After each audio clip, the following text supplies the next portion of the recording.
Welcome, my friends. This is the Culture War Podcast. I am Tim Pool, your host. We're going to debate stuff. And we're going to talk about culture, American culture, economics, free trade, etc. There was a big debate that happened in December on the internet.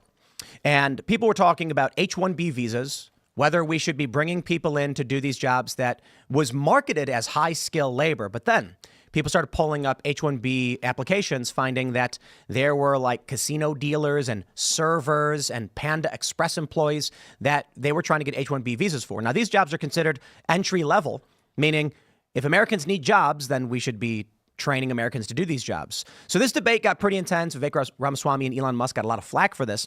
Recently, Donald Trump stated at a press conference that he was in favor of H1B because we need wine experts and waiters. That's right, waiters, like people to serve you food. Now, a lot of people did not. The debate did not reignite, which is surprising to me, and very few people covered that Donald Trump said this, considering how angry the Trump base was over this. But there was a question that arose that, or I should say a point was made by Sam Hyde. He released a video on the unquantifiable. So what we're going to do is we're going to discuss free trade, H1B, outsourcing, etc. And I believe it'll be a lot of discussion, quite a bit of debate, and we're going to get to the root issues around culture, economics, and immigration. We got a handful of really great people joining us today to talk about all of this. Elijah Schaefer is here. Yes, I am here. I am back in the United States again. And believe it or not, I'm not here to talk about Israel and say it 176 times. It's a different topic. And I want to remind you guys, please follow my new show, Almost Serious, on YouTube. It's a brand new channel. We got one episode out, but we got backers. It's amazing. And I'm happy to be here with my best friend and the best man in my wedding, Brad Polumbo. Well, we actually met like 30 minutes ago. Yeah, I'm happy to be here as well. Thanks for having me, Tim, and good to be here with you guys. Who are you? What do you do? I'm an independent journalist, YouTuber, and podcaster. Host the Brad versus Everyone podcast on YouTube and different platforms, mostly covering kind of internet, media, and politics from a center-right or maybe classically liberal perspective. Right on. Phil's here as well. Hello, everybody. My name is Phil Labonte. I'm the lead singer of the heavy metal band All That Remains. I'm an anti-communist and a counter-revolutionary. Let's get into it. I'd actually describe Phil now as a post-libertarian. Yeah, I mean, libertarians are annoying as hell, so that's legitimate. But we were talking about this the other day because you had called yourself libertarian for quite a long time. Yeah, I mean, I have problems with a lot of libertarian takes, not because of the ideology behind them or because of the impulses behind them, but because of the way that they pan out in the real world. And because, look, the enemy gets a vote, right? Like, so if you're like, well, we shouldn't have a government that has this power, and you're like, okay, cool. When we get a hold of the government, we're going to make this power go away. Well, as soon as the other guys get a hold of the government, they're going to bring it right back. So saying that, we can just wish that the government didn't have this power or whatever. We don't live in a country or a world where that's an actual, reasonable thing. So you have to exercise power when you have it. And unfortunately, I mean, I've resided to the fact that the founders were right. If men were angels, we wouldn't need government. But because men are not angels, we do need government. And that means when you get power, you have to do things to make sure that your society and your opinions and your perspectives are put into government, into action by government. Let's start from the beginning. I have this tweet. I tweeted it December 29th. I said, I effing despise free trade. It extracted American jobs and gutted our culture. To which Brad responded, tell me you don't understand economics at all without telling me. To which I responded, you don't know ish about what these policies did to my industry and culture. And Brad said, let's debate it. So this actually is one of the crudest and most simplest forms of the culture versus economics debate. The point I was making was not an economic one. It was quite literally a cultural one, to which I stated. And your response was on economics, which shows the fracture between the two ideas at play. And You did say extracted jobs, though, so that touches on economics. It extracted American jobs, which ended up gutting our culture, which it absolutely did as a fact.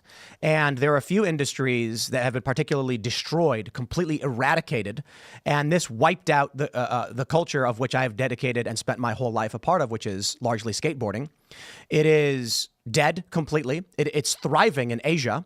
I'm not surprised to see that, considering the entirety of the skateboard industry was extracted to Asia.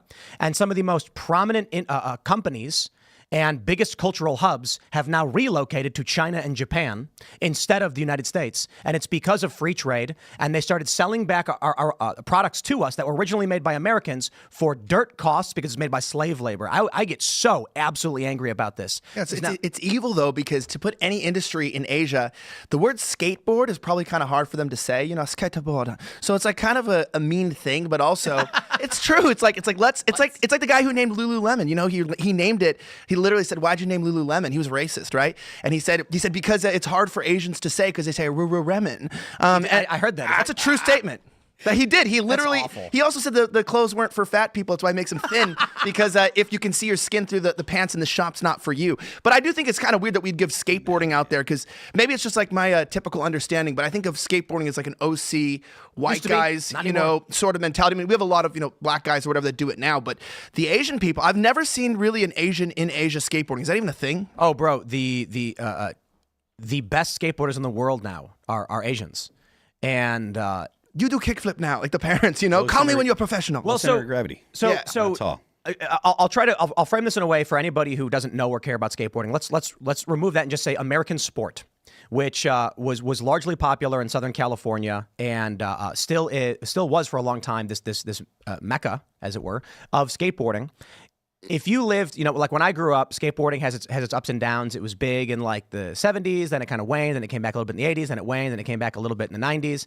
Completely died in the mid 90s and was resurrected in the late in 1999 and 2000 with the Tony Hawk Pro Skater game that came out, birthing this new generation and this era where you had the CKY videos became a massive success on VHS, and then you got Viva La Bam and all this Bam Margera and Jackass skateboard stuff.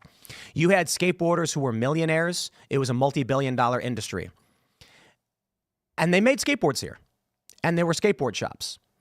And then companies decided to have North American rock maple shipped to China, which is expensive, turned into skateboards for pennies on the dollar by slave labor in China, and then shipped back to the United States, which is ridiculously expensive. But because their labor costs had dropped so much and there was no tariff or penalty to doing this trade, companies stopped producing skateboards.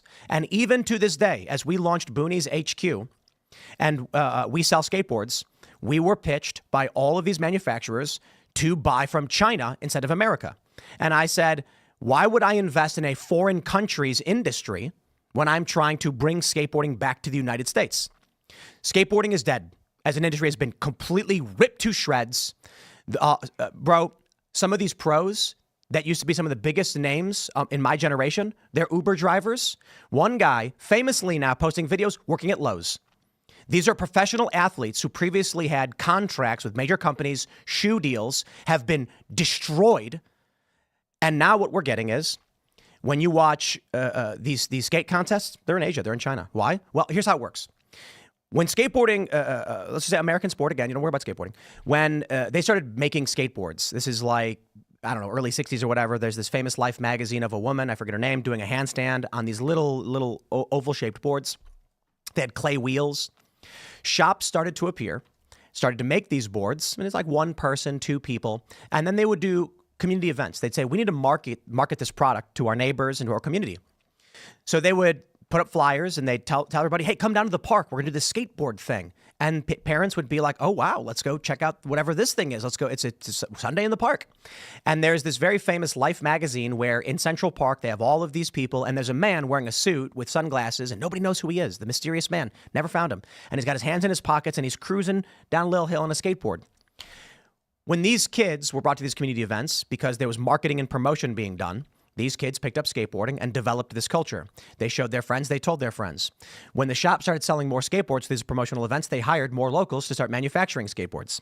These men would then make boards, bring them home to their kids, and thus the culture is expanding. It has waned, it has its up and downs, but largely skateboarding continued to evolve and develop. And eventually we got to the point where companies figured out, we don't need to make skateboards in America anymore. We can use these shipping lanes to China. Now, here's the reality. It's really expensive to do this, but Chinese slave labor is so cheap, we can get an additional $10 per board. So they come to us and they say, Tim, if you're going to sell skateboards, if you want to make your own custom decks, go with China. They're of comparable quality, and that's true. They are actually really good, and you'll make $10 more per board. And I said, and then there will be no local events. There will be no local manufacturing shop. There will be no father showing the child what he's doing. There will be no skateboard community events around the area where they make these skateboards. There will be no factory. It'll be in China. And the Chinese workers will show their kids, and the culture will develop there. And where we are today is that in Japan and China, skateboarding is skyrocketing. Some of the best pros, they're doing reality TV shows, and the culture in the United States is dead, and they've evacuated the country. That's free trade. That is what outsourcing and free trade has done to skateboarding. It is completely dead, and there are pro skateboarders now doing Uber delivery. So that's why I say I despise free trade. And it's not the only industry this has happened to. Don't you it think happens to it's a bunch of cultures? Don't you think it's slightly myopic to condemn all of free trade based on one micro niche industry and culture? Nope. I think you are singling out the fact that it directly affected my culture to say it's only one small thing, when in fact, I've gotten waves of comments and emails from people saying the same thing happened to my industry. It happened to snowboarding. It happened to surfing. And that's easy for me to say because they're related sports, but there's a whole bunch of other industries that have been completely destroyed by outsourcing. The idea that Tim's essentially presenting that it's cheaper for a company to go overseas, build a factory, and have their products made there because there are no, and this is something that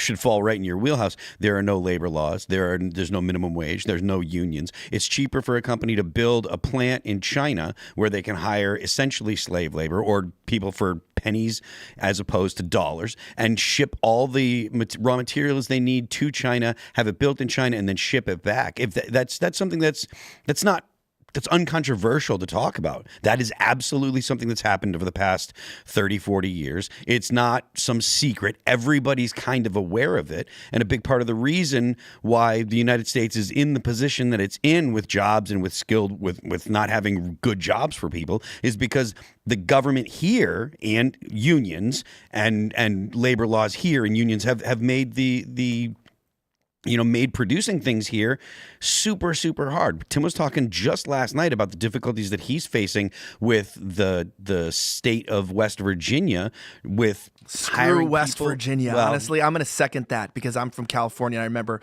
all of that BS. But the point, and you're totally right, Elijah, but the point is, regulation makes it difficult to do business, and regulation is why we had this outsourcing of jobs and sending. Well, that's not free trade. Pardon me? That's a totally different question than free trade. It's a triple hit. It is regulations slam business in the United States, which I think you probably agree with. Yeah. Environmental regulations restrict any certain kinds of business operations, and then they remove tariffs and restrictions on free trade, forcing companies to say, well, we have no choice. We have to manufacture or build our factories in China because we can't do them in the United States. But I want to hear. But see, what I think is interesting about Brad, I want to hear your opinion because all I'm getting from this. So this is the first time I'm seeing this, right? So if I'm a normie and I'm like looking at this, which I am here, you see Tim Pool said, "I effing despise free trade." So obviously there's like a statement about a certain subject, right? So free trade, he doesn't like it. And he has a reason why. It extracted American jobs. It gutted our culture. So the idea is that, the economy, it's giving our jobs overseas. And essentially with that, right, you're seeing the degradation like we saw with the iron and steel mills and whatnot going on in the Midwest, where eventually if you lose these jobs, you lose blue collar workers. If you lose that, you lose cities, you lose towns, you lose a huge part of what makes America, America, right? Where we're just a country of people who get 4-year degrees and work, entry-level jobs typing on Excel spreadsheets. You lose a lot of what's going on. Plus, including, like he said, with the skateboards, you actually even lose quality. This actually changes entire industries, etc. And then you said, tell me you don't understand economics without telling me. I don't understand economics. Tell me why he's wrong.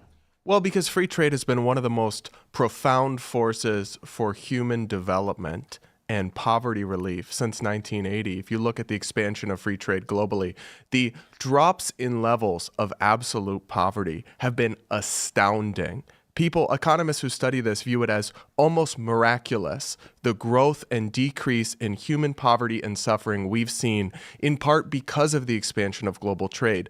The living standards enabled in the United States by free trade, where everyone is walking around with supercomputers in their pockets, where people have access to a life that even 50 or 100 years ago, the richest people's lives compared to the poorest people's today you'd rather be a poor person today than the richest person than be Rockefeller in the early 20th century. The living standards that are enabled by this are phenomenal. The improvements in human progress are miraculous, and you can't actually put that genie back in the bottle. Attempts to undo it, really, you can't undo progress. A lot of what you're mad about here is progress, not trade. So the points that you're making are I'm 100% on board with all the stuff you're saying, and that's where my libertarian foundation comes through.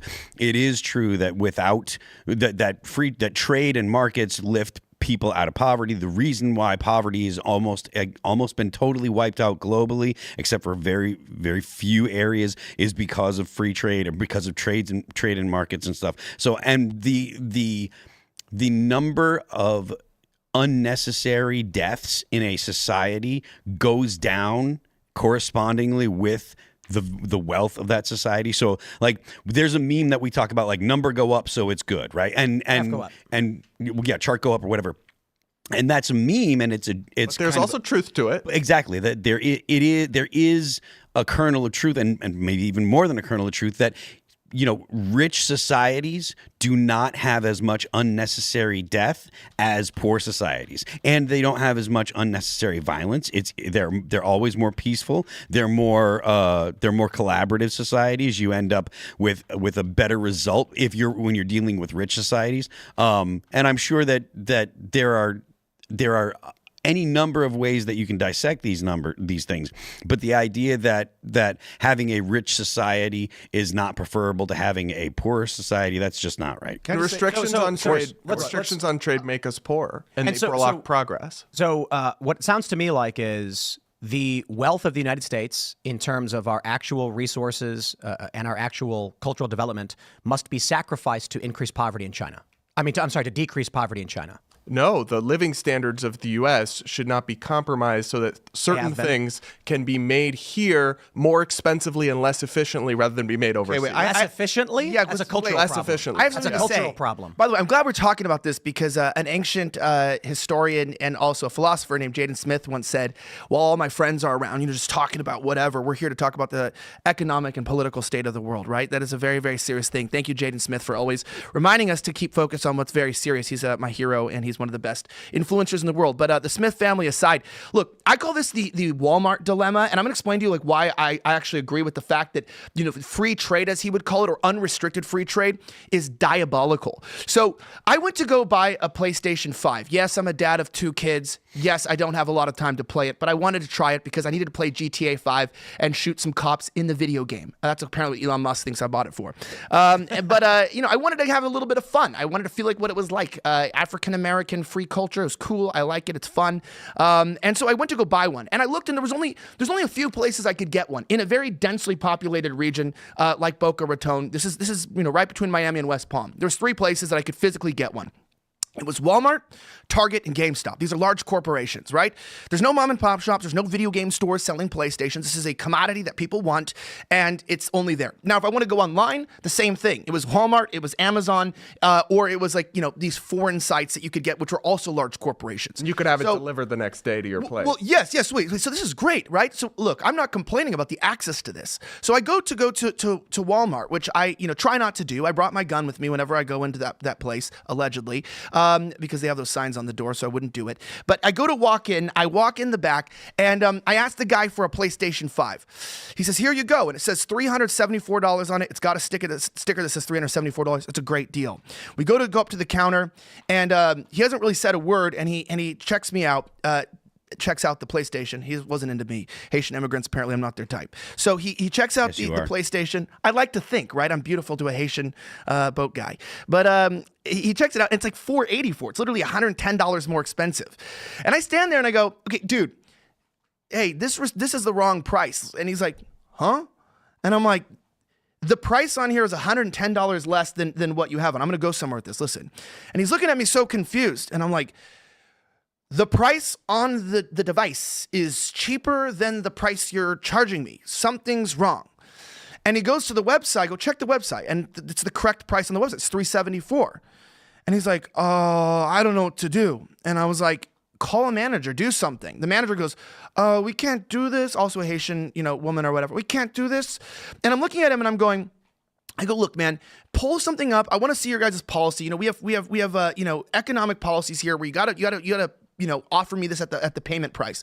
He accidentally brings up his Coinbase wallet, types in his password. He has like $30 in there. It was crazy. So his password to his crypto wallet.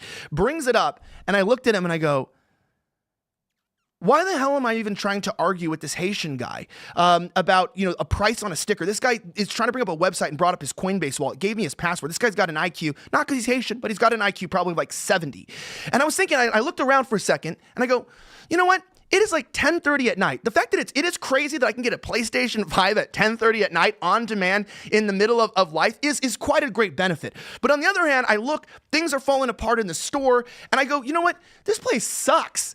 And who is this guy? I'm not even going to complain because what American with our standards would want to be working in this crappy place with the CFL lights, working for $12 an hour selling PlayStations? Nobody. So what do? They bring in clearly like a Haitian immigrant who barely speaks English to serve that goal. This is where the economy part, it's a great economically, it's a great access for me, but in terms of degrading our standards as a culture, I thought about it for a second. I go, you know what's kind of crazy? There should be some sort of limitations on this where you can have the Walton family move in and bring in a Walmart, which then means I didn't go to Walmart out of choice. I went there because they've got out of all the competition. The only other competition for Walmart is other big box, large format, huge corporations. The only people that compete are there. So we've already taken out small business. We can get good quality service, good customer service. And then you come in there and you go, well, everything's cheap. So they must be very profitable. Everyone must be paid well. It must be a great experience. No, because there's no restrictions on the trade. The Walton family's extracting, I'm going to sound like a leftist to everyone here, but look, you already do. I will say, yeah, it's fine. But I believe in nationalism and protectionism on our own economy in this way. Then you go in and you go, well, what's going on here? So they're taking billions, tens of billions of dollars out a year, maybe 100 billion, to import cheaper products that they're selling at a marked up price at a point to where there's nowhere else to buy it in a living condition and standards to their employees that are only allowing a Haitian immigrant to be someone who could possibly think about taking that job while he lives with 6 people in his apartment. That to me is disgusting. And that's the problem with all of the free trade is it's been taken advantage of. Massive billionaires have I don't know if we say the R word, but have RAP, us and our economy. And I feel like, for a lot of people that are capitalists or whatever the hell this is, you cannot have capitalism without a nationalist or a national protection-minded society. Nothing you just said is disgusting. Let me address this. So outside of the whole Walmart scenario, in 1950, it took approximately 4,637 hours of labor on average for the average American worker to own a home. As of 2024, it's 15,142. I don't think Gen Z is particularly buying the argument that they've been raised out of poverty, things have gotten better. I think Gen Z is actually livid over the conditions that they've been left by these policies. Would you want to live in a 1950s home? Yeah, why not? Do you know the difference in the standards of what things you is like? What are the standards? You're not talking about the home. You're talking about the appliances. Hold on. What standards? What are you talking about? Well, yeah, I am talking about the appliances. I'm talking about the kitchen in a 1950s You're talking about government. home. You want government regulations on all of how the house should be built and all that stuff? No, I'm What's the saying problem with the 1950s home? I'm saying that the homes that people live in today are vastly superior in too many ways to count. Like how? Made out of cardboard instead of wood. Come on. Honest question. Like how? Think of all the kitchen appliances. Like what? Think of the air conditioning. Like the stoves, the They had stoves microwaves. in the 1950s. They had microwave. They didn't have microwaves back then, but they had stoves. I'm not super concerned about a microwave. The heating systems. Like what? What is that? What is that heating system? I'm not an expert in heating systems. And why make the argument? Because it's true. They had stoves, they had fridges, they had dishwashers back then. So why don't you go to a museum where they have this set up, what the typical home was like in 1955, walk around and ask yourself if you'd rather live in that home than the home that you presumably live in or most Americans live in today. You might. I mean, that's up to you. I think 99% you're asking, of people ask a would not say so. 24-year-old, ask a 24-year-old, would you like to have your own home right now with a 1950s stove, a 1950s refrigerator, and a 1950s dishwasher, or would you like to live in a bachelor apartment? Hold on. This whole framing is incorrect. Housing is not unaffordable today because of free trade. It's because governments across this country have made it impossible to build housing. That's why we have a housing shortage and housing is so expensive. And in fact, the kind of protectionist policies you're talking about would make housing more expensive. You put tariffs on the imports that go into building homes, you're only making it even more expensive. Why can't they make money? Why can't who make money? Why can't Gen Z make money? There's a million reasons for that. Our government has screwed up our economy beyond control. Maybe they can get a job like their parents and work in a steel mill, maybe. What do you think, Elijah? Can they get a job at a steel mill? Well, can we talk about... you know what? That's, by the way, that's why Gen Z is both the laziest and hardest working, is because there are no traditional paths towards wealth. There's no like, hey, just get this job and then you will have a home. They have to be genius, and with that comes pioneering new avenues. And I'll tell you, I hire some Gen Z people. One of them carries his laptop around by the screen. It scares me. Elijah, sorry, can we stay on... But I'm saying, but he's a genius and he'll do well in life. But I'm going to say the current old paths that people had towards wealth do not exist, and we have to understand that's because of policies and choices and the movement of understanding. It's not because of free trade. But even if you want, can we stay on steel for a second? Can we stay on steel? I want to talk about steel. So a great example of this let's go with metal. is when I say that you guys oppose free trade, what you're really upset about is just inevitable progress. I mean, look, the invention of the automobile decimated the horse-drawn buggy industry. Sure did. Destroyed their jobs, destroyed their culture, destroyed their communities, but it was social progress. You cannot put the genie back in the bottle when it comes to trade. Steel is a great example. President Trump tried to in his first term. He put tariffs on steel imports from our allies and from other countries in order to try to increase domestic steel production. And it worked a little bit, right? You had a little bit of an increase in U.S. steel production. But actual, and research on this is overwhelming, actual employment in U.S. manufacturing overall suffered. Multiple times more jobs were destroyed than created because the cost went up in all the other industries that have steel as an input cost. So other manufacturing industries lost jobs, so steel could be protected a little bit. More people lost jobs and lost income in all the industries that rely on steel as an input cost. It's a huge net negative to American society. And there's a phrase. But it protected some people who are well-connected and favored. The saying goes, a society grows great when, the original phrase was, when men plant trees whose shade they know they will never sit beneath. And so what you're describing is what I call the heroin addiction economy, where it's let's continually gut and destroy the root of labor in this country for short-term gains in other areas. I don't care if a top-level company is going to decrease a little bit if it's going to restore the base and foundation of jobs in this country. So you don't care about policies that destroy hundreds of thousands of jobs on negative. I don't care about the fruits of the poisonous tree. And saying now that... Well, I do. Great. And that will lead to the destruction of this country.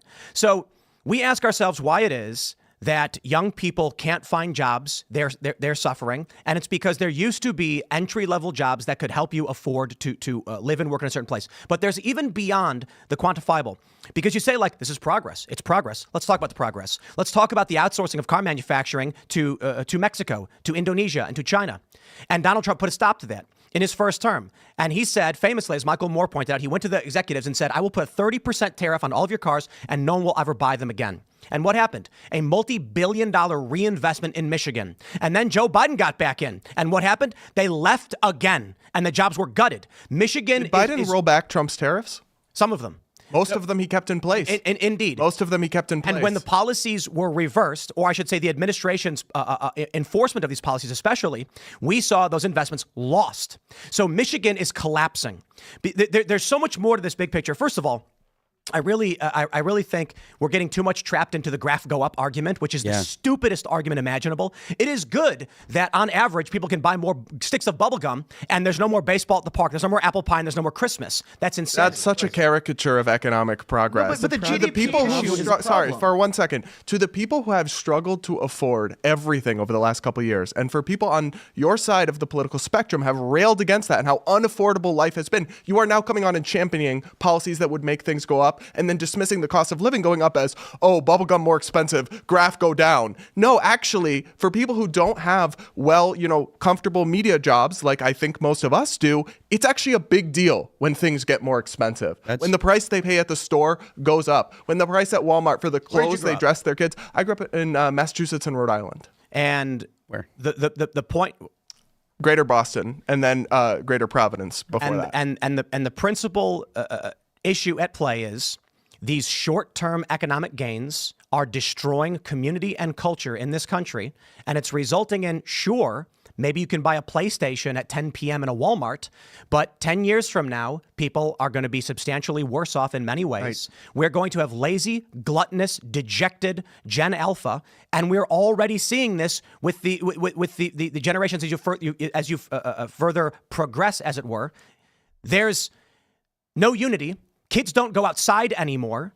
And, Because of free trade? Well, No, yes. because of technology. Okay, no, but wait, it's a little bit deeper than that because what this is, it's called the fake progress argument. And this is sort of the idea of looking at how do we value a society? What metric are we putting a value onto it? And I think it's kind of funny to me because people say, like Vivek, well, America is anybody. Kash Patel says, America is for everyone in the world. It's a world dream, he said. So in that case, everybody who doesn't live in America is currently an undocumented American. That's the dumbest thing I've ever heard. It's like, yeah, even if you live in Nigeria, you're just an undocumented American. That's not true. America is first and foremost a people. We can debate. This is not the debate right now to find out what that people is. Of course, legally, we've expanded that definition to include other races, to include, full rights to women to vote, et cetera. That has gone with our 15th Amendment. We have moved in that direction. So I'm not going to debate against our history. What I do bring up the fact is this. When we look at this GDP mindset, this idea that we are an economic zone, this is the mistake that they've made in Canada. This is the mistake they made in Australia. People know I've been living there. When you go into Melbourne, right, when you go into Sydney, it is no longer Australia. And what do I mean by that? It's no longer a European country. If I were to go into Chiang Mai and it was all just a bunch of Englishmen, that's all it was, obviously it wouldn't be Chiang Mai. It's the same reason why there's a lot of white people colonizing India. They got tired of it after a while. They wanted them to leave and they wanted them out. We kind of feel the same way in our countries. Why? Because we're realizing that just looking at our countries like people are, a certain job. That job creates profit or benefit, and that benefit creates GDP. And then we get a new iPhone that has an action button on the side. That's worth gutting the entire Midwest culture of the United States or giving my children no hope besides maybe OnlyFans if they're a girl or becoming a podcaster, Tim. God forbid. Heaven help us. God forbid our kids ever do that. But this is just a non-reality. The idea that young women growing up today have no options other than OnlyFans. You need to touch grass. No, I'm too much time on Twitter if you think that. No. That's not an argument. It's over. I said. That's what he literally just said. No. I said, I don't want my kids. You saying touch grass isn't an actual argument to what he said. Okay, how about There's this? over a million American girls on OnlyFans. That's crazy. There's over a million prostitutes. That's not because they haven't. No, I'm saying because they're best options right now. Not the culture we're creating. We created technology and it's profitable, and we're basing off profit. On that regard, OnlyFans is a good option. He's right. OnlyFans is a good option. Sorry, 1 second. For the company. Any young woman can go to college and become a nurse and instantly be employed. Can become a teacher and instantly be employed. That's completely wrong. This massively in That's demand. absolutely What incorrect. about H1-B? No, hold on. We got to pause there. It is absolutely You're true. not getting out of college and just getting a job. That's not true. If you have a useful degree, you absolutely are. Absolutely incorrect. We have more jobs right now. We have 8 million job openings, and we have about 6 million unemployed people. And they're not aligned with the degrees kids are getting. Because they're getting gender studies degrees. Because You just said nurse. yes, and So around half of what's people the don't use their unemployment degree? rate for nurses. You tell me. I don't know. I don't know, but I promise you, I'd did be you bring it willing up to bet then? you $500 right now. It's Around under 3%. half of people don't use their Under degrees in their 2% field. maybe. Yes, because they have useless degrees. My point is that there's a path for anyone to succeed if they study something useful and in demand. There's go still a up. very real path. Graph go up. It's not graph go up. It is. It's a lifelong employment if you just make basic smart choices.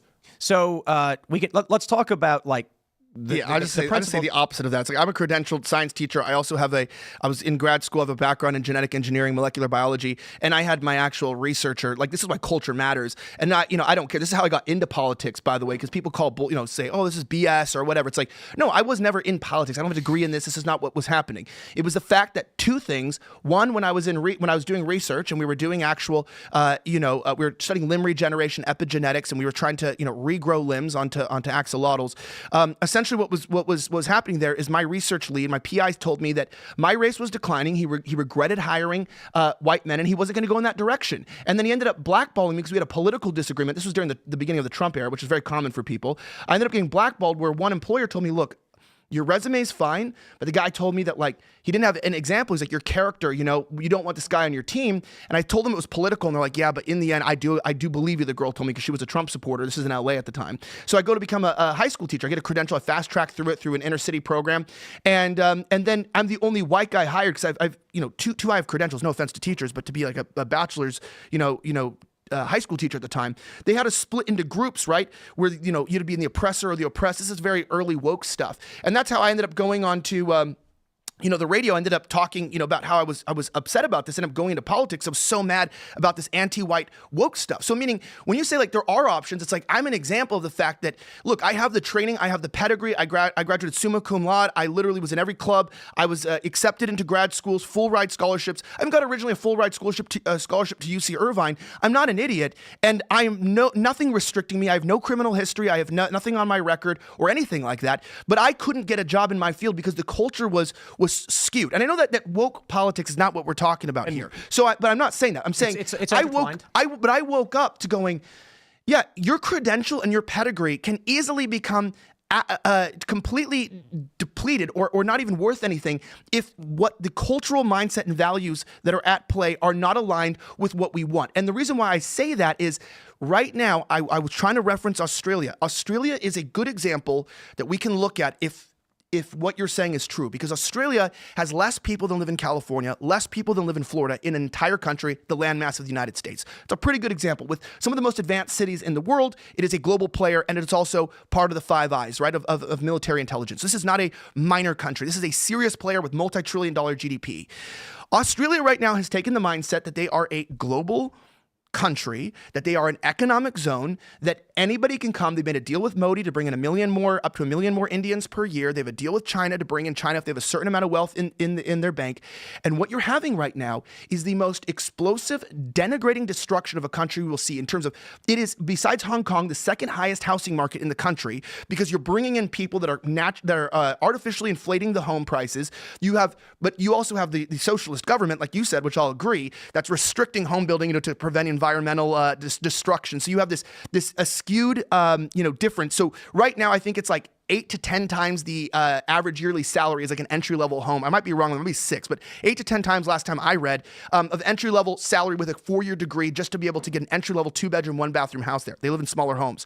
On top of that, the competition there, like I have 3 friends there myself who have had to leave cities, move around, and one moved to Poland because they cannot compete with the Indians. It's not H1-B there. They cannot compete. They're trained at the University of Sydney, the best university there, and they cannot compete because they keep getting lower wages and agreeing to lower wages than they want. I've watched that culture get destroyed, and I'm seeing it at such a homogenous level across every major city: Melbourne, Sydney, Canberra. You got all the way up in Gold Coast. It's all being destroyed, and I look at that as an American, and I go, I see that here regionally in some places.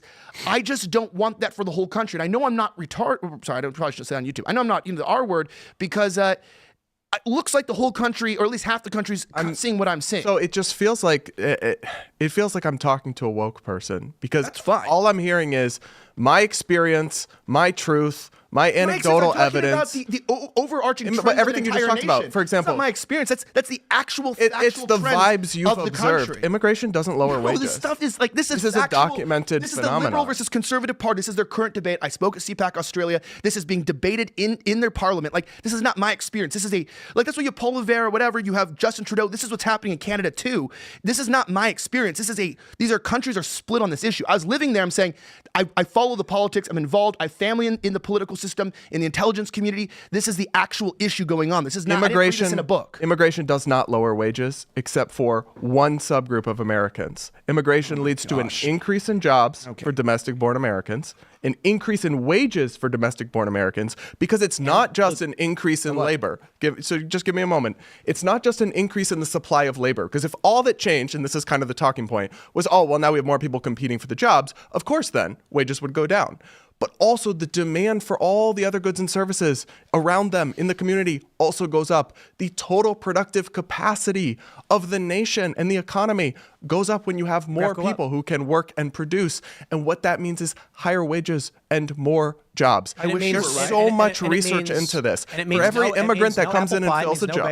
It means no. I don't know about you, but I can go and buy an apple pie for a few dollars. Guys, the argument. I don't know what you're talking My wife about. makes me one. That's exactly the point. Today. It's a really great example. Like, you don't know what I'm talking about. That's the point of your tweet when I said you don't know ish about this stuff. It's not singular culture. It's the fact that you cannot import massive amounts of people. So graph go up, and then wonder why it is that your mall no longer has Christmas morning with Santa Claus, and they're doing a holiday festival season instead. There are things that we care about. Is that the worst thing in the world? That there's the things we multiple care about and our represented? moral traditions are no longer represented in our communities. It is a bad Christmas thing. is no longer represented in our communities. These things are on decline. Not in Boca Raton. I don't know where you live. I live in Grand Rapids, Michigan. I drive down. Everyone's house is decked out for Christmas. Churches are packed and overflowing. I just feel like you guys live in a different reality than I do. I live in a reality where I've watched numerous different subcultures be completely gutted and decimated and industries ripped to shreds by this graph go up mentality of neolibs and libertarians. It's creative destruction. And economic progressing does destroy I do not some believe jobs the world and is made industries. better You can't by destroying freeze moral the economy traditions in place. just because you want graph go up. Skateboarding production is not a moral tradition. A cultural tradition that we have in this country come from all sorts of community gatherings and communications. And for instance, the founding fathers met in bars and pubs to create this idea of self-governance or to expand upon it. And what we have now are people who are completely dejected, don't meet once a week. There's no culture. There's an increase in crime and the mechanization of the state. What I see from libertarians in this graph go up argument is, but the economy is good. What's the problem? Well, I don't know. In Dearborn, Michigan, there's a bunch of female genital mutilation. That's probably not a good thing. Just bringing people in for the sake of graph go up does not make your country better. Well, hang on for a moment. You're both making two different arguments, and the real situation is there is a balance between the two, because Tim is talking about what the important thing from his perspective is that the society and the culture take precedence over the economy, right? The economy lives to serve the society and the culture, because the society and the culture are the people. So the reason that you worry about economic graph go up, or however you want to phrase it, the reason you worry about those things is because that is in service to the people. The argument that you're making, Brad, sounds like the people are in service to the economy, and you can't. Oh, it's that the economy is inextricable from people's well-being. It's not. I understand that, but the point that I'm making here is there is a balance argument here that actually needs to be argued, and both of you are arguing to a different thing. So you're arguing that the economy is the most important, most important aspect.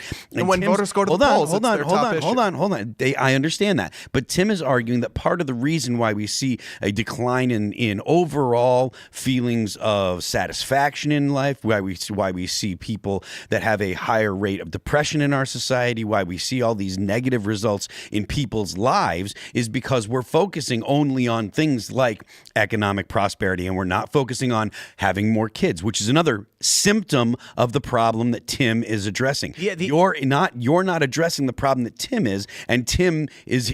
I mean, maybe Tim doesn't understand. No. This is literally the argument. The argument is literally that graph go up is short-sighted and stupid and leads to civilization collapse. A paraplegic 1 year after their accident and a lottery winner 1 year after winning register the same levels of happiness. Yes. The talking about people are not in poverty today. It's nebulous in that poverty will always exist because poverty is relative to the wealth of a nation. What we're talking about is different measures. There's absolute measures of poverty as well. And there are people that care about their traditions, their moral frameworks, and the idea of we're going to take the manufacturing from Michigan and send it to Mexico. It's a good thing because overall the numbers go up. Tell it to the families in Michigan who are forced to flee as the state collapses, because the hard fixed costs of infrastructure don't change and the jobs are gone. Meaning for the average person, their share of taxes and services they have to pay for increases as people leave and there are no jobs. Do you think the state of Michigan has collapsed? Do you know what's going on in Michigan? I live in Michigan. Do you know what's going on in Michigan? Yes. As people, it is suffering the biggest net out migration. And what's happening, how do you get the Flint, Michigan crisis? What happened in terrible local government. Yeah, what happened in Flint, Michigan was that the hard cost to run a water infrastructure is the same no matter how many people live there up to a certain point. So when Detroit has, let's just use hypothetical numbers, 1 million people, and it costs $1 million per month to run that, everyone spends $1 and nobody cares. When the jobs were gutted from the state and the state started experiencing a mass net out migration, the share per person for the cost of water increased dramatically to the point where this area had the highest water costs in the country because there were no jobs. Why? The jobs went to Mexico. Free trade. Amazing, isn't it? So what Flint, Michigan did was they said, our people are in poverty and can't afford the high cost of water from the Detroit infrastructure. Why don't we use the Flint River? And then you end up with Legionnaire's disease and this crisis where people are now suffering and dying and getting sick because they couldn't afford the massive infrastructure as the economy collapsed. Thank you, free trade, but don't worry, the graph went up. It's the not people about suffered, free trade. but It's the about the graph went up. decisions the local government made at every step of that process. Not being able to afford water from Detroit because the auto manufacturing was gone? Much poorer places than Flint, Michigan managed to not poison their own citizens with water. I mean, if They didn't know that their water was bad, and they got off the expensive water from Detroit because they couldn't afford the infrastructure anymore. and they didn't want to. They didn't have the test tax water. base. They didn't have the tax base because the jobs are gone and people are fleeing Michigan. If you need 1 million people to sustain a system and half of them jump ship, the cost double for everybody. But I feel like we're kind of talking go up. past each other because no one has ever said that free trade doesn't have consequences, that doesn't have downsides, that there aren't winners and losers. And so what Of we're course talking there about are. here is some people are left utilitarian- behind by economic yes, progress. the utilitarian That doesn't mean you argument try versus to the stop ideological it. argument. That doesn't mean So- you try to freeze society in time. You're saying the word progress over and over again because you're making an emotional play as something we should be doing, but it's not. Progress is a vague term that has no relevance here. We're talking about policy choices. It is not progress to hire slave labor in China. That is a policy opinion. Obviously, talk slave about labor is not technology progress. That's advancing not and most flying free trade cars. is not slave We have to labor. define these terms real fast for everyone because also breaking news, Trump's border czar, Tom Homan, just said right now that while he's deporting the illegals who have committed heinous crimes after Brad Polumbo said 1950s kitchens were worse than modern kitchens, he's deporting him too. So that's unfortunate. But the ICE is on their way. No, but jokes aside, I do like 1950s kitchens. And I want to bring this up. So free trade, right? What do we define by that?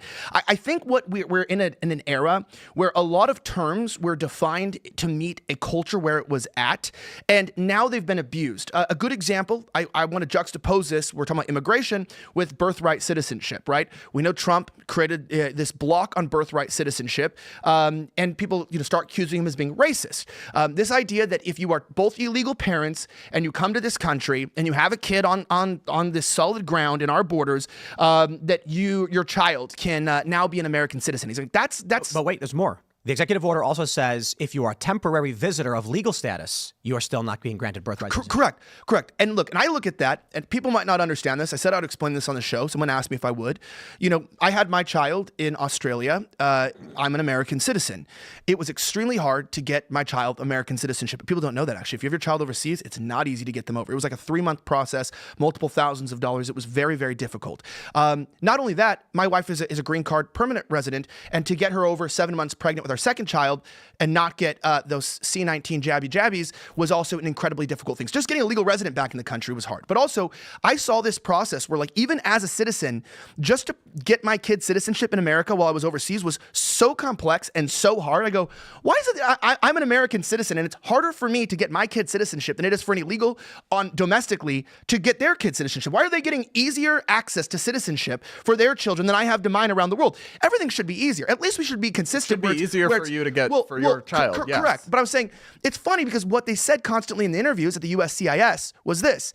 It's like, I kept finding it ironic with the birthright citizenship. They kept saying, if one of the parents isn't an American, then your child's not an American. And then I'd be like, well, what other document do you need we need an original birth certificate and it's got to be, notarized in the US. And I'd be like, how do I get something notarized in the U.S. when do I have to fly back? And they're like, maybe. And it was this months and multiple trips down to Sydney, from up in Brisbane. And I was laughing because I was sitting there, told my wife, I go, what's funny? If we had just crossed the border illegally, we kept talking about that. I'm like, we could just cross the border illegally. My kid, give birth to this other kid. It'll be a citizen.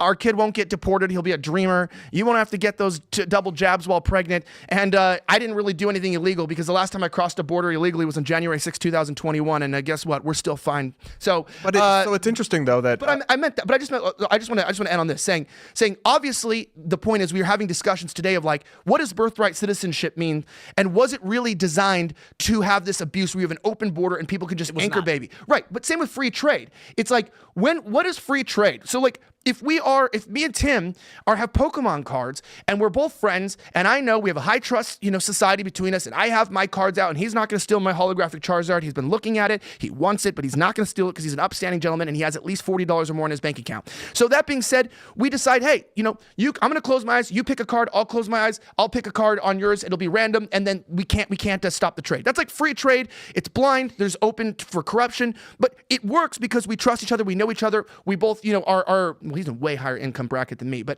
we're in high income brackets. And so there's some sort of connection. But if you brought me that, Walmart Haitian, guy who just came here, and we're trading cards, and he knows that my Charizard is worth $400. I'm really not going to trust to close my eyes and do a trade because, look, I have reasons to doubt that this guy has my best interest in mind. I have reasons to doubt, not because he's black, not because he's Haitian, not because he has a low IQ, but simply because all those ideas combined, plus I don't know him, we don't share a culture, this changes our trade agreement. And we're going to have to set new standards, new rules, and new ideas. So free trade could work, let's say, even now. It's like, well, we have free trade with Canada. Well, look at Canada now. Canada isn't really our ally. They have a $1.2 trillion trade deficit. They're taking advantage of us. They're using us as a surrogate state.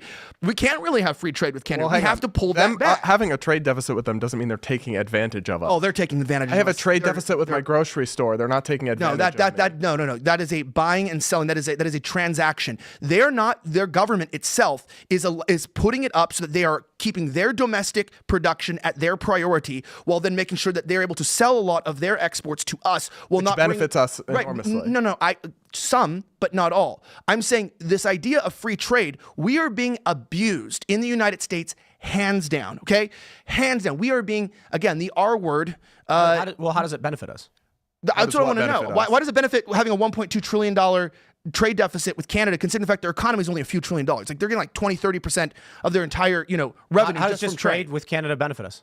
Because so many things that we buy and sell and rely on, you think of lumber coming from Canada, you think of all the other imports that come into everything from housing to road construction to apparel to foods, all these things come in from Canada because they're able to be produced more affordably there, and then Americans enjoy those goods and services at lower prices What would happen than they would. What would happen if Canada just said, like, hey, we're cutting off access to the oil and the lumber? Both countries would suffer. So how would we suffer? Free trade benefits both countries. How would the U.S. suffer from that? We would have to get it from somewhere that's more expensive or less efficient. So let's say, I don't know, like a war broke out and then like trade just shuttered and there's no shipping lanes because they're under attack. What would the U.S. do to, like, I don't know, build houses and roads and get fuel? A war broke out between the U.S. and Canada? No, in general, shutting down trade lines because cargo ships are shut down. From the U.S. to Canada, the cargo ships, we'd lose control I'm of. giving you a hypothetical to say, how would the U.S. survive not being able to produce these things? It'd be terrible. It would have economic devastation for Americans. Should the U.S. then not have a robust culture of self-reliance and the ability to produce these things at home? Should we just be completely kind of produce everything ourselves, no matter how inefficient and costly it is? Why is it inefficient? We should try to afford. Why is it inefficient? Because the whole reason it's being done somewhere else is because it can be done more efficiently there. No, that's not true. That is true. literally the reason. If they could make it cheaper and more efficiently here, they would, because it costs inefficient money to is an ship argument. things. You need to explain. You see, inefficient, these are buzzwords that don't actually describe No, it has a literal technical economic meaning. Define it. The reason that the reason that something is being brought in or purchased from overseas is because it can be made more affordably there. That's a different word. No, it's not. In economics, Yeah. that's literally the same thing. So slave labor is more efficient in China. Slave labor is immoral. Hell yeah. So, But we buy it. That's what free trade gets us. We get China Indonesia, is a different situation than Bangladesh, most of our free Indonesia, trade. insert Southeast Asian country that they're working for pennies on the dollar. That is not the same thing as slave labor. Low wages and slaves are very different. Indentured Whoa, servitude, hold on. slavery. Tell the Foxconn employees who are marching off the rooftop in mass suicide they weren't slaves. Where? At Foxconn in China, Put the were catching walking, nets. they put catching nets because they were in mass lining up and walking off to commit mass suicide. Tell me that's not terrible. slave. I don't know. Absolutely. I don't and know that's about free it. trade because we have no regulations over there. And Apple and these other computer manufacturers says we don't care if the employees are 16 people jammed in a 10 by 10 room to the point they can't quit. So they go up on top of the building, line up, and just walk off to die. So that's then free trade. we should restrict trade with slave labor, but not make All right, so everything in America. So you're saying that we should do trade with those who have the same moral values as us? Well, not the same moral values. Close as enough, us, close but enough. There should obviously. I don't think That's anybody. not free trade. When we talk about free trade versus protectionism, it's a spectrum, and even the most diehard economists who advocate for free trade have always acknowledged there are certain narrow sub-exceptions where some protection can be appropriate. So the things that I am upset about right now, you agree are actually bad.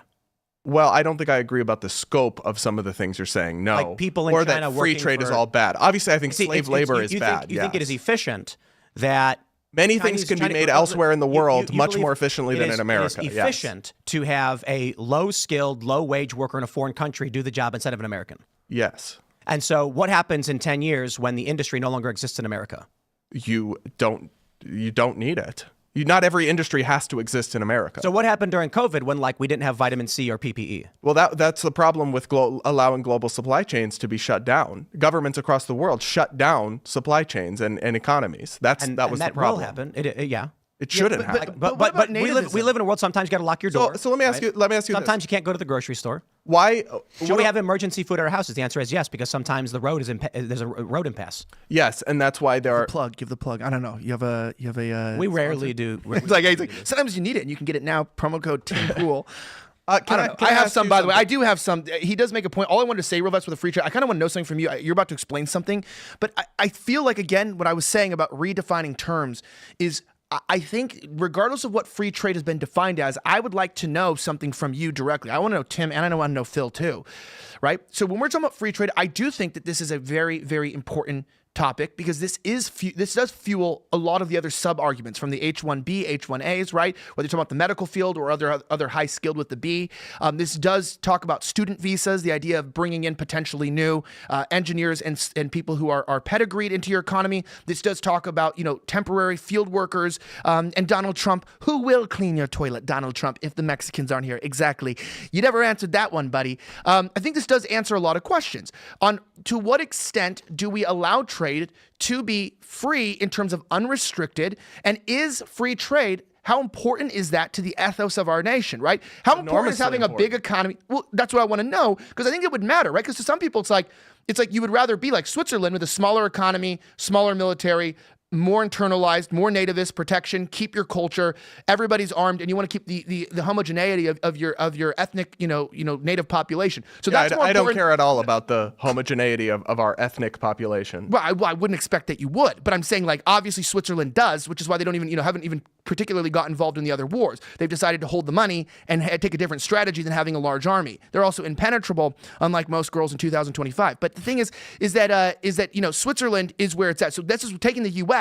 We are the global leader. We are the ultimate person. What importance is free? What is free trade to you, and what is the importance of it? Because that's where we're not lining up. Because you even said the homogeneity. It's like, I won't get into my idea. You know where I stand on this. It's like keeping the ethnic makeup of America what it is and not letting white replacement happen is huge. And this free trade idea is fueling that. Let's talk about that. that. I want to hear you. But what is this? I just want to know how important is free trade to you, and what factors does it play in the identity of our country? Because I don't. It's extremely important, because part of the identity of our country is that we're a global economic superpower, that we're one of the wealthiest nations, the wealthiest large and advanced nation in the globe, and we've gotten there in part because of free trade. But let's talk about what you just said, because I think all of these issues, trade, immigration, culture, I will say this, culture is the strongest argument against free trade. There are no good economic arguments against free trade. There are some narrow national security arguments against free trade in certain areas.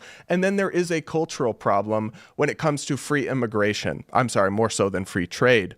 But the reason that you mentioned Dearborn, Michigan, which I want to go back to, Tim, that's a problem with a specific culture, frankly, Islamic cultures, that I don't think we should have more mass Muslim immigration into the United States. But I do think we should have far more hardworking, industrious people from India, from South America, who want to come here and work hard and contribute and love America. This is a pressure system where we are bringing in people with very different cultural values, and that's going to fundamentally alter the unquantifiable things of this country that we want to pass on to the next generations. Unless they assimilate. And a lot of these immigration groups do assimilate very well. Dude, show me where Indians are not living around each other and celebrating Diwali. And I'm from Frisco, Texas. That was terrible. The idea that the United States does anything to encourage assimilation in 2025 is absolutely ridiculous. By the second or third generation, immigrants absolutely assimilate in America. They don't assimilate to become American by the second or third generation. But there are policies that the United States could have that would encourage assimilation, but the United States chooses not to have those policies. Now, I do think I'm definitely less nationalist than Elijah would be. You're a fascist. You're an anti-communist. You said that. What? You said did you say you're an anti-communist or you're a fascist? I am not a fascist. But isn't that what that is? No, it's not, because liberalism is also anti-communist. Okay, that shocked me. You said that. I was like, This guy's a fascist. No, I'm not a fascist. I was like, Elon's. You're feeling proud of your. No, boy, I'm not Elon? a fascist. But look, No, I'm joking the with point you, is, dude. you're making me lose my train of thought. Sorry. The idea that the United States encourages assimilation, that is fallacious nowadays. The United States does not encourage assimilation. I do think that there are things the government could do. One of them would be simply just having the United States say, look, in America we speak English, and the government doesn't use any forms that are in any other language aside from English. Because if you don't have a common language, you certainly aren't going to be able to have a common ideology. I do think that the race is less important than the ideology. If you want to go ahead and say you come from a communist country and you're not a communist, come on in. But if you are a communist, we should say, no, you can't come into the United States. If you have an ideology that is at odds with the United States, we should absolutely kick people or reject people based on that. Should we suspend trade with any country that has something like this happen? 150 Chinese workers at Foxconn threatened to commit suicide by leaping from the factory in protest of their working conditions.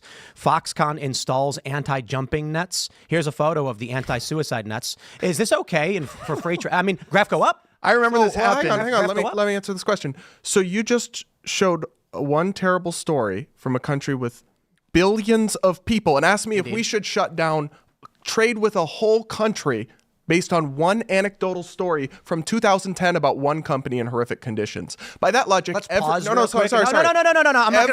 I'm going to talk over you if you try to reframe the argument. I said, from this story, should we have shut down trade with China over, at this time, this specific incident occurring? The whole country. Yes. Over one It's company. a simple yes or no question. No, we shouldn't. Okay. So I believe that there is once again, we are now at the utilitarian versus the deontological moral philosophy of, I think we as a country, if we are looking at another country driving people to mass suicide in any degree, we have to stop and say, you are putting our entire trade agreements at risk because of the squalor conditions you have put these people in that's resulting in mass suicide. If but one person is living as a slave, I have a problem with that and don't see why graph go up, why we should make money in any way off of a foreign country that is doing something like this. So one person living as a slave in a country of billions of people, what you just said, we should write off trade with the whole country. It's really simple, actually. When Donald Trump calls him on the phone and says, you will right now get that man freed and declare it. Otherwise, we will put a 30% tariff on all your goods. Guess what that country does? It frees that slave.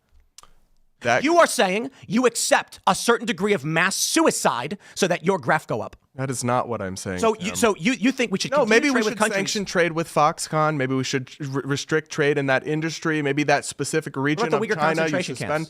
It's horrible. It's evil. China's evil. I don't know what you're trying to make me say about. We should not do trade with anything with China. Okay, you explain that to Americans when every single thing they rely on and buy gets more expensive after years of inflation under Biden. I will. You come in. MAGA comes in and says, "All right, you know what? You guys elected us because everything's so unaffordable. Fuck it. I will stand on top of a mountain. Goes up. I will stand on top of a mountain and say, and directly into the eyes, I will do it right now. To every voter, I will look into the eyes of every voter right now and say, Brad is evil and accepts human sacrifice so that you can have a cheap iPhone. And if you're willing to buy a cheap iPhone, knowing that people are committing mass suicide, you stand along with them. So I'm and I will evil stand on the because other I side. disagree with you about trade policy? Because you think there's an acceptable degree of mass suicide and concentration camps so that your economy can improve. I don't think that. You're shadow boxing with a caricature.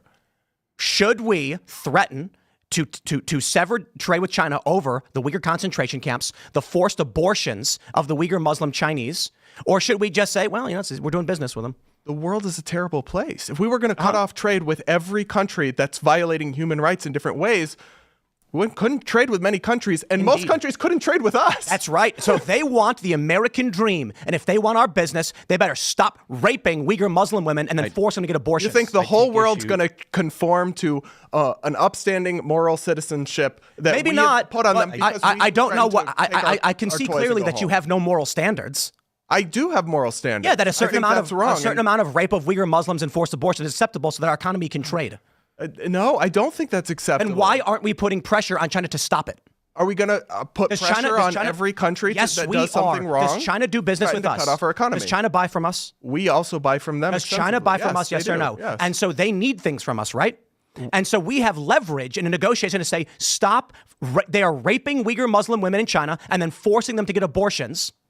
That is currently going on. It's terrible. It's evil. Absolutely. So how about Donald Trump says, if we find out that you continued this process, we are going to put a 30% tariff on all goods and stop selling to you. And what happens when they don't stop?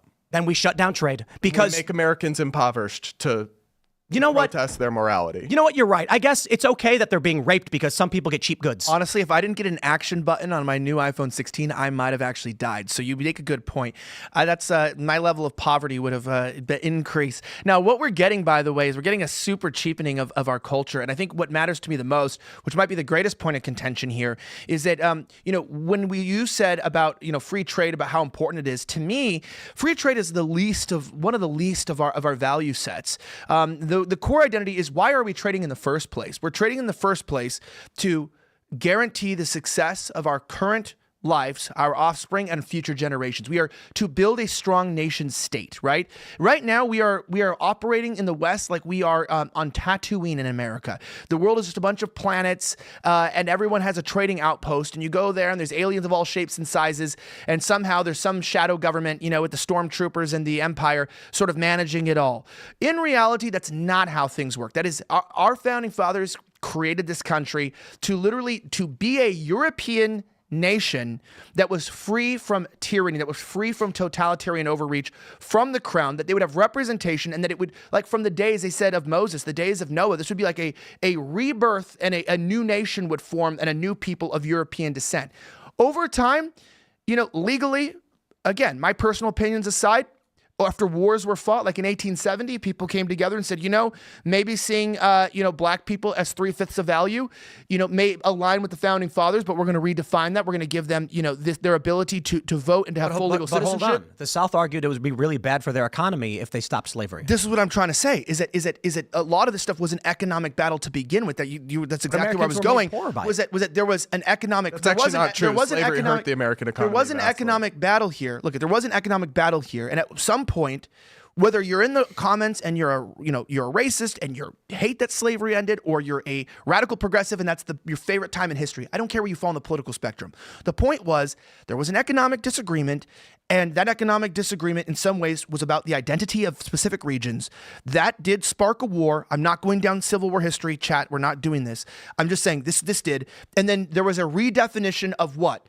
Was there an immediate economic benefit per se, you might argue, of making, slaves citizens, or at least giving them rights? Maybe. But yes. Not for everyone. The whole point is that there was a moral direction decided by a nation to go outside of just purely economics. It was like the ethos of who we are. And so that was added.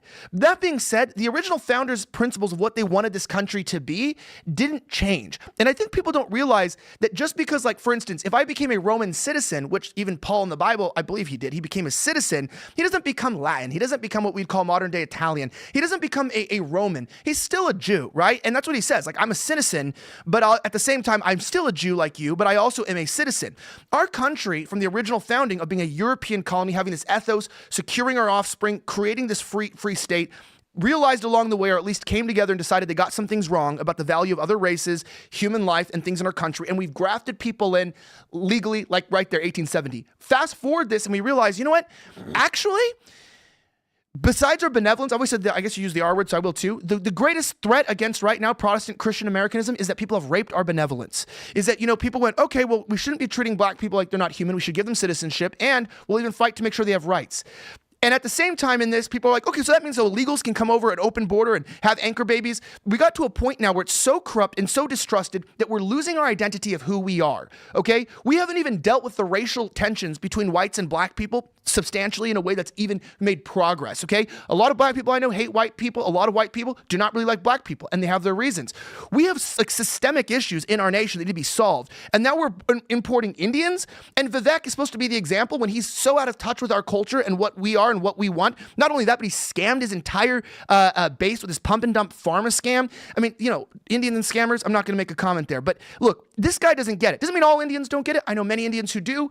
It doesn't mean all Indians are bad. But even the Indians that were here in small numbers are mad about the current immigration policies, are mad about what was going on because they came here because they wanted to assimilate into Western culture. And what is Western? It's European. It's white society. We've let other people in, but when we're not white, when we're not European, we aren't the West. No, we're just the I'm East. sorry. We are the American culture is not about whiteness or preserving whiteness. It's about the values. It was the created country by was white founded people, the upon. values of European white people, and other people liked that. Then live in Why are Chiang you Mai. attaching values to people's skin color? Because it's literally their values. So literally, it's Anyone European can hold Enlightenment values ideas. or not hold They values. can, but that's why they moved here. You're going to tell me that the he's saying original that people other didn't move here. races have in-group preference.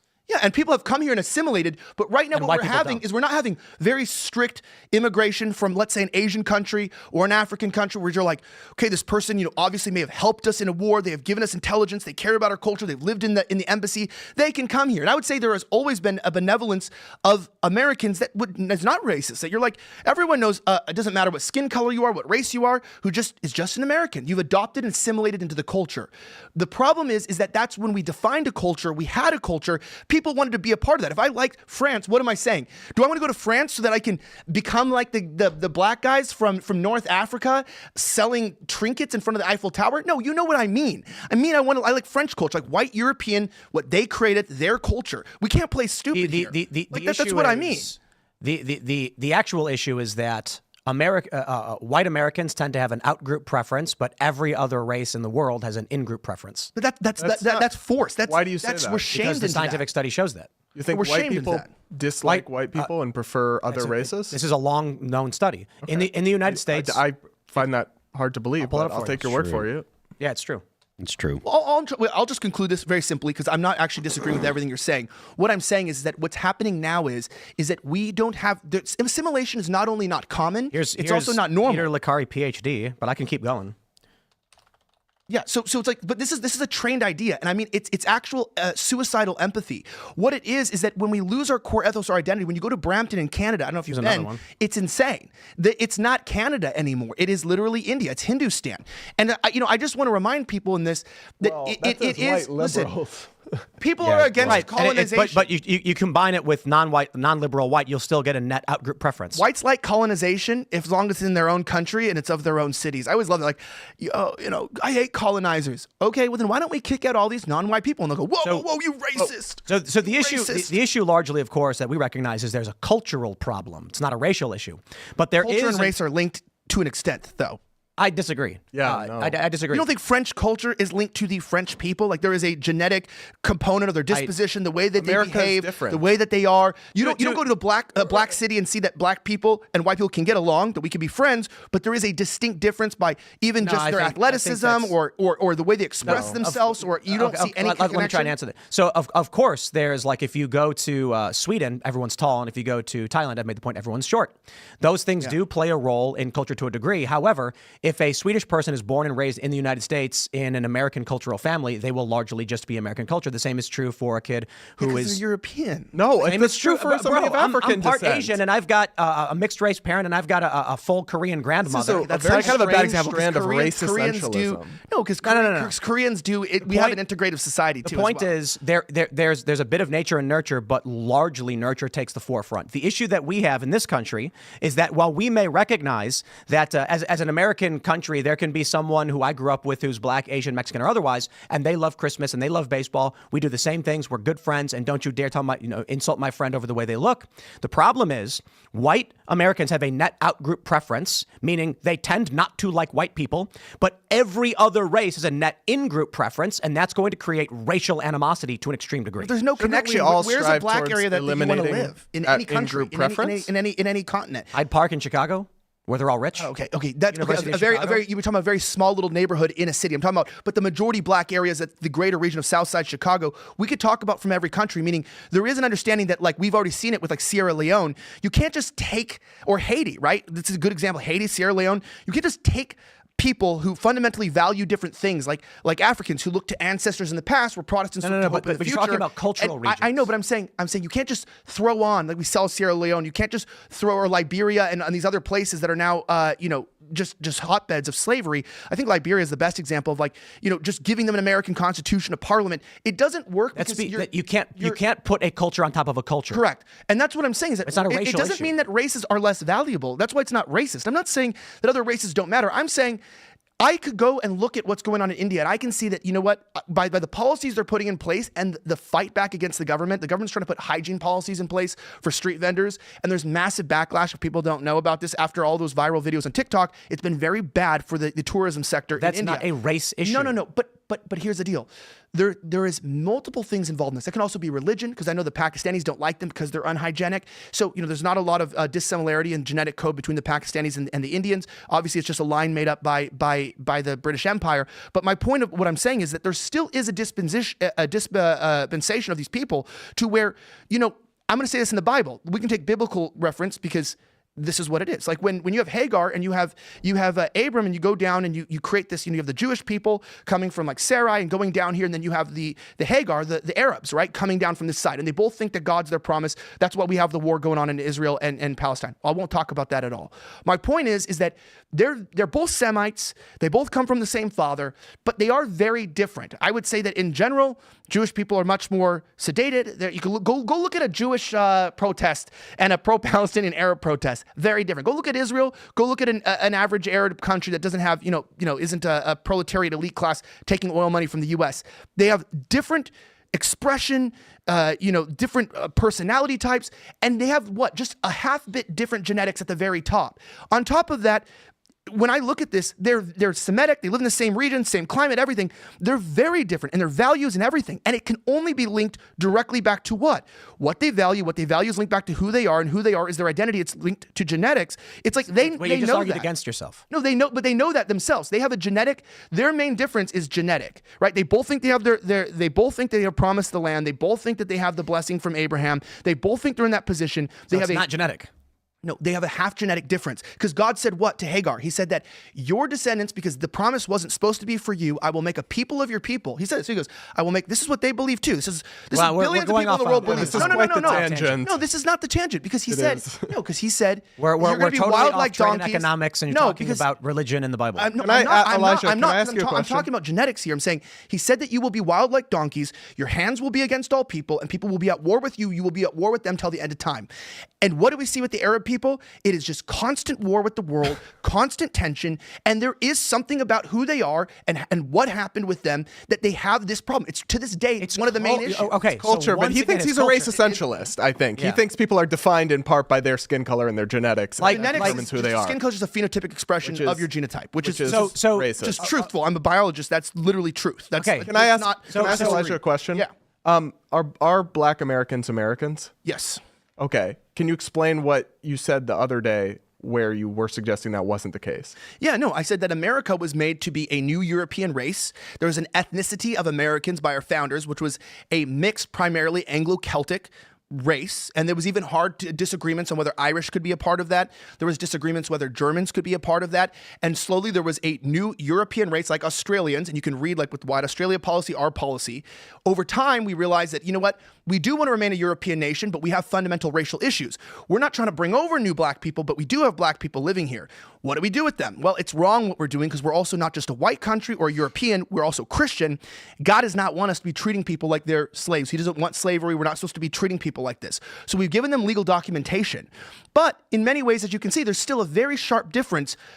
There's always outliers. There's always about 10 to 30% of Black Americans who just assimilate well and have adopted the European mindset, but there's a lot that are resistant for reasons that probably are justified, where they want their own culture, and if you act white, if you act too European, they give you a lot of SHIT for that in their own culture. You see that a lot. Like, stop acting like this. Stop acting too educated. Stop acting white. You see that today with their fight against, being too white, being quiet in the workplace, etc. They tie our culture in with our skin color.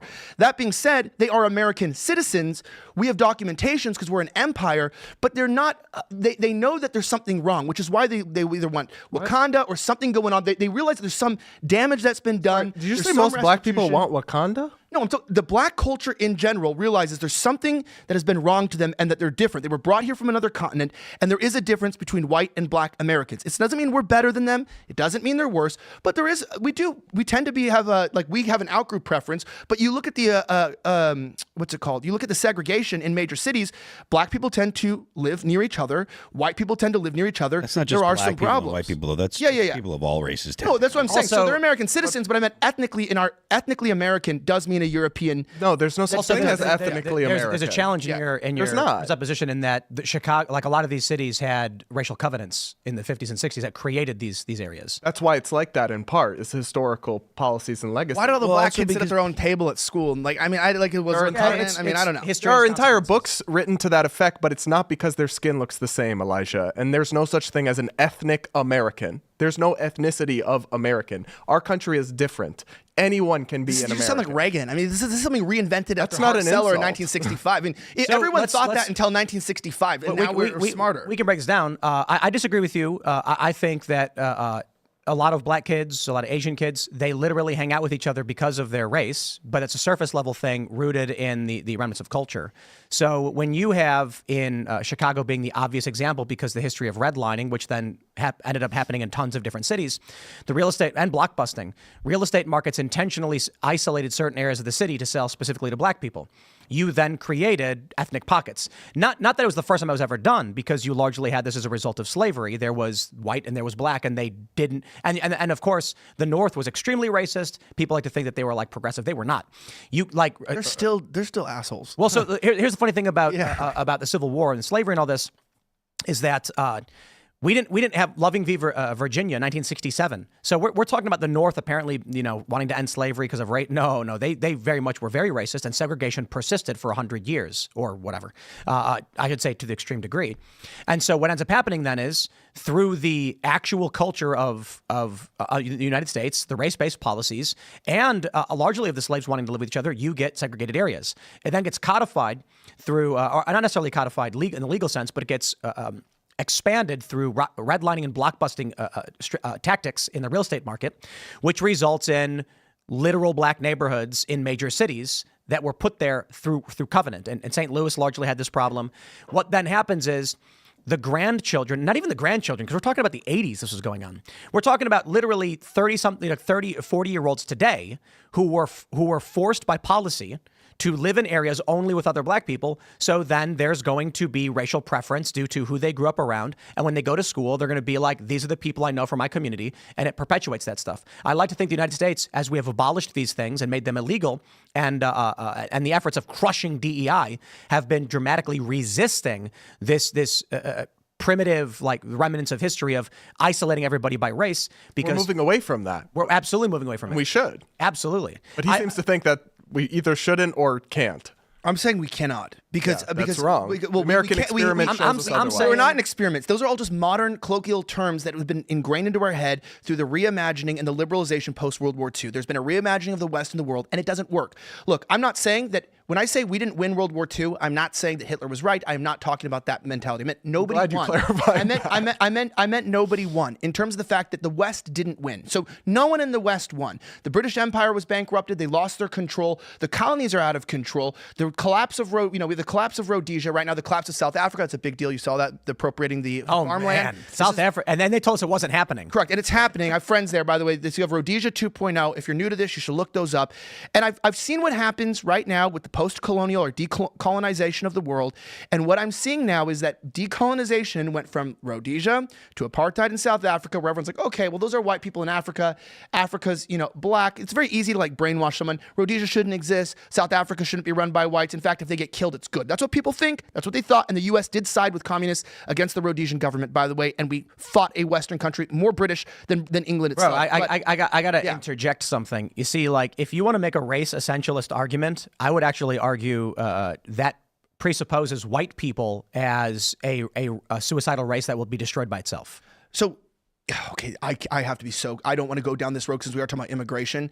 I will actually in some ways agree with you. I will say that we are, any race when captured by the wrong ideology and mentality could in and of itself become extinct, which is why there's so many civilizations that have become extinct or have destroyed themselves, or there's remnants of those, like Italy still exists, Russia still exists. It's not the USSR. They don't have the same power. Empires can collapse while the basic identity can still exist.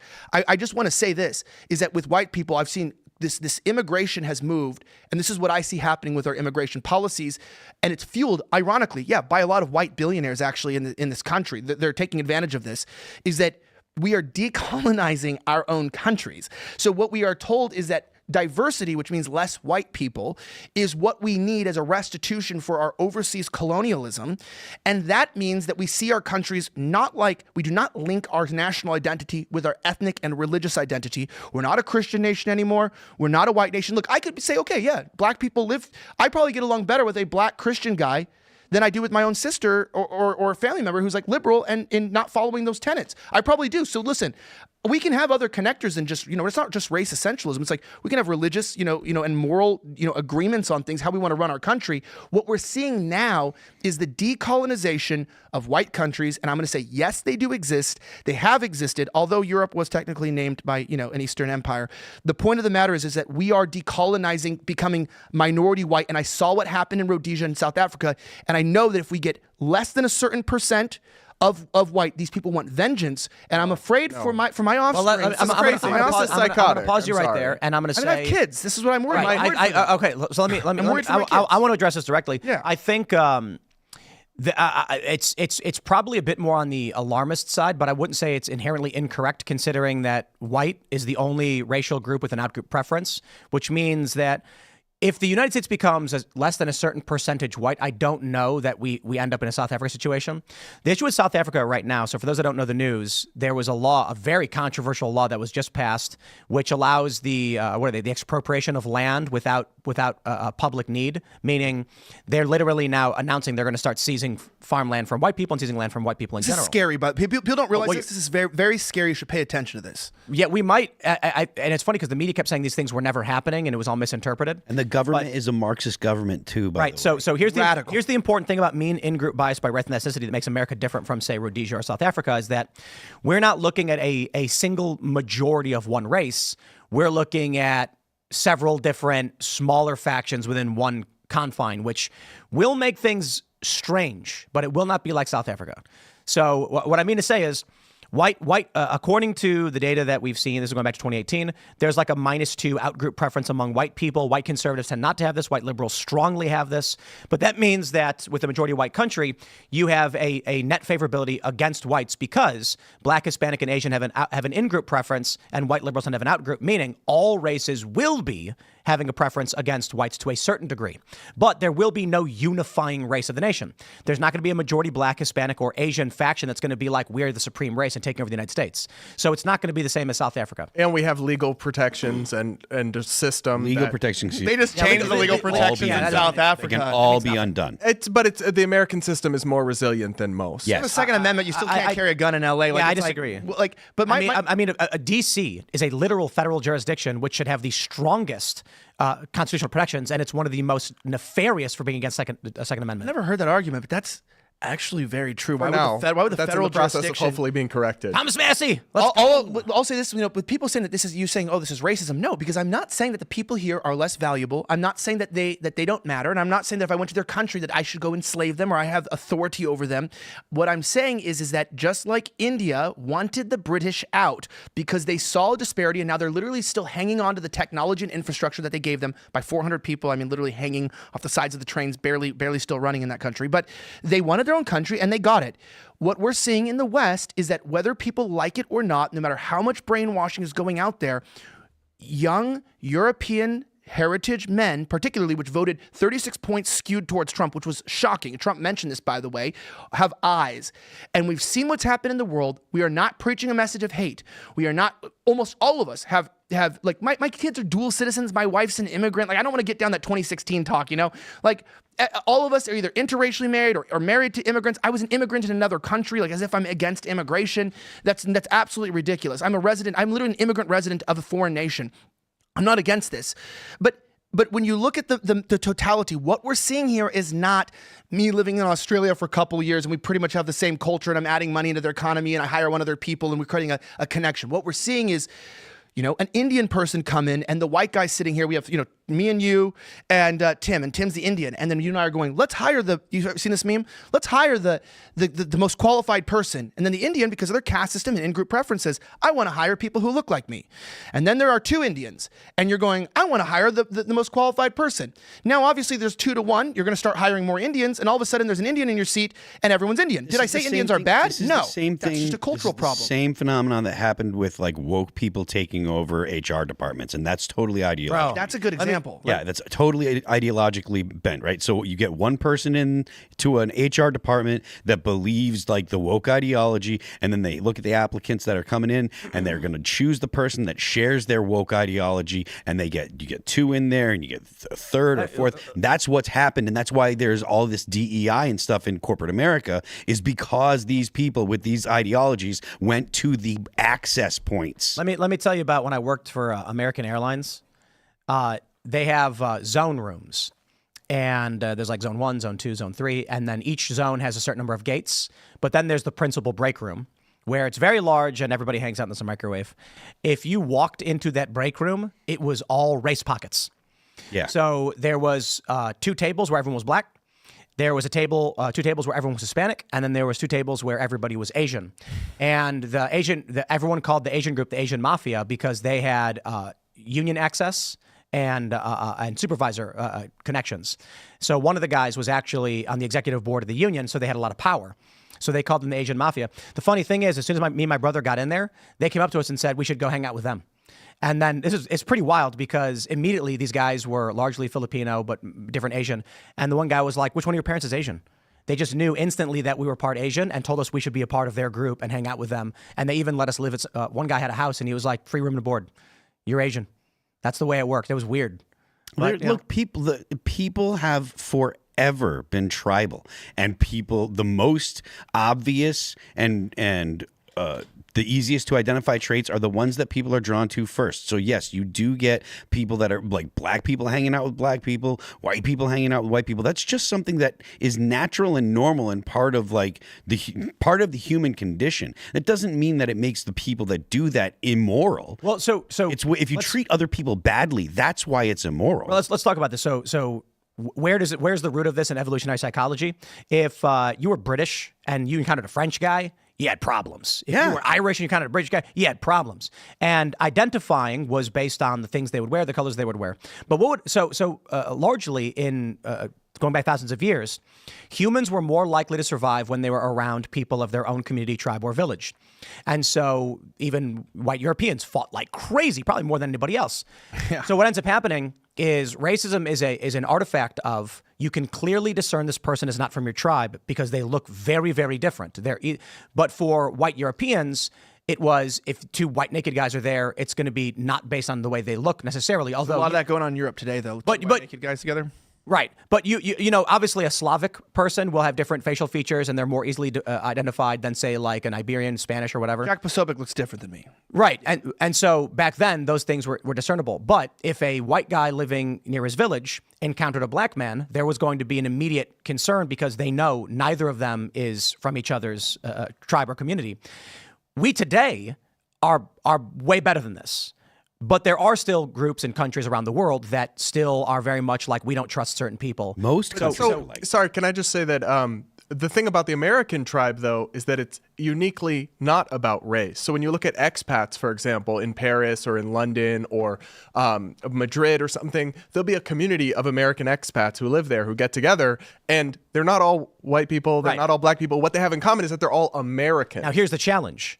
With mass migration coming to the United States, and we're encountering a lot of illegal immigrant criminals, what's happening now is people are starting to become more racist. And we also see this with the emergence of DEI and things like this. Well, yeah. If I know, like where I grew up, my Mexican friend talked exactly like I did. And if I walked down the street and saw a Mexican guy, we're from the same neighborhood, bro. Like, we go to the same baseball games. We go to the same grocery store. I have no concerns whatsoever.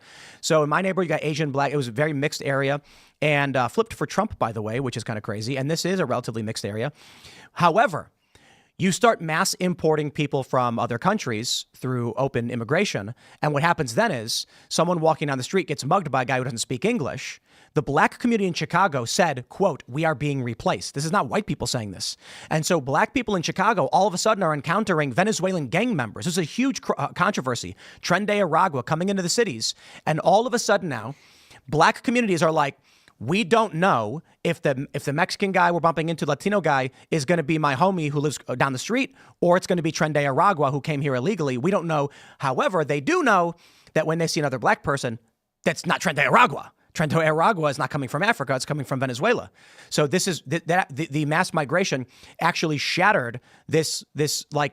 I grew up in a neighborhood with people of different races, and we all know and trust each other. To be clear, though, that's not a problem with migration. That's a problem with an uncontrolled border and illegal immigration and not vetting and not knowing who's coming in and out. And I completely agree with it. And my point is, just to be clear, my position has always been we need a strong and secure border, but a system of open and orderly legal immigration. What are we protecting? Because we are our protecting moral our framework country from but what is our country? Because if it's not white European culture, there's not a connection, then what is our country? It's is it a African culture, but it's not a white culture. No, hold on. I got to pause you. African I got to pause culture? you. Can Christians only be white?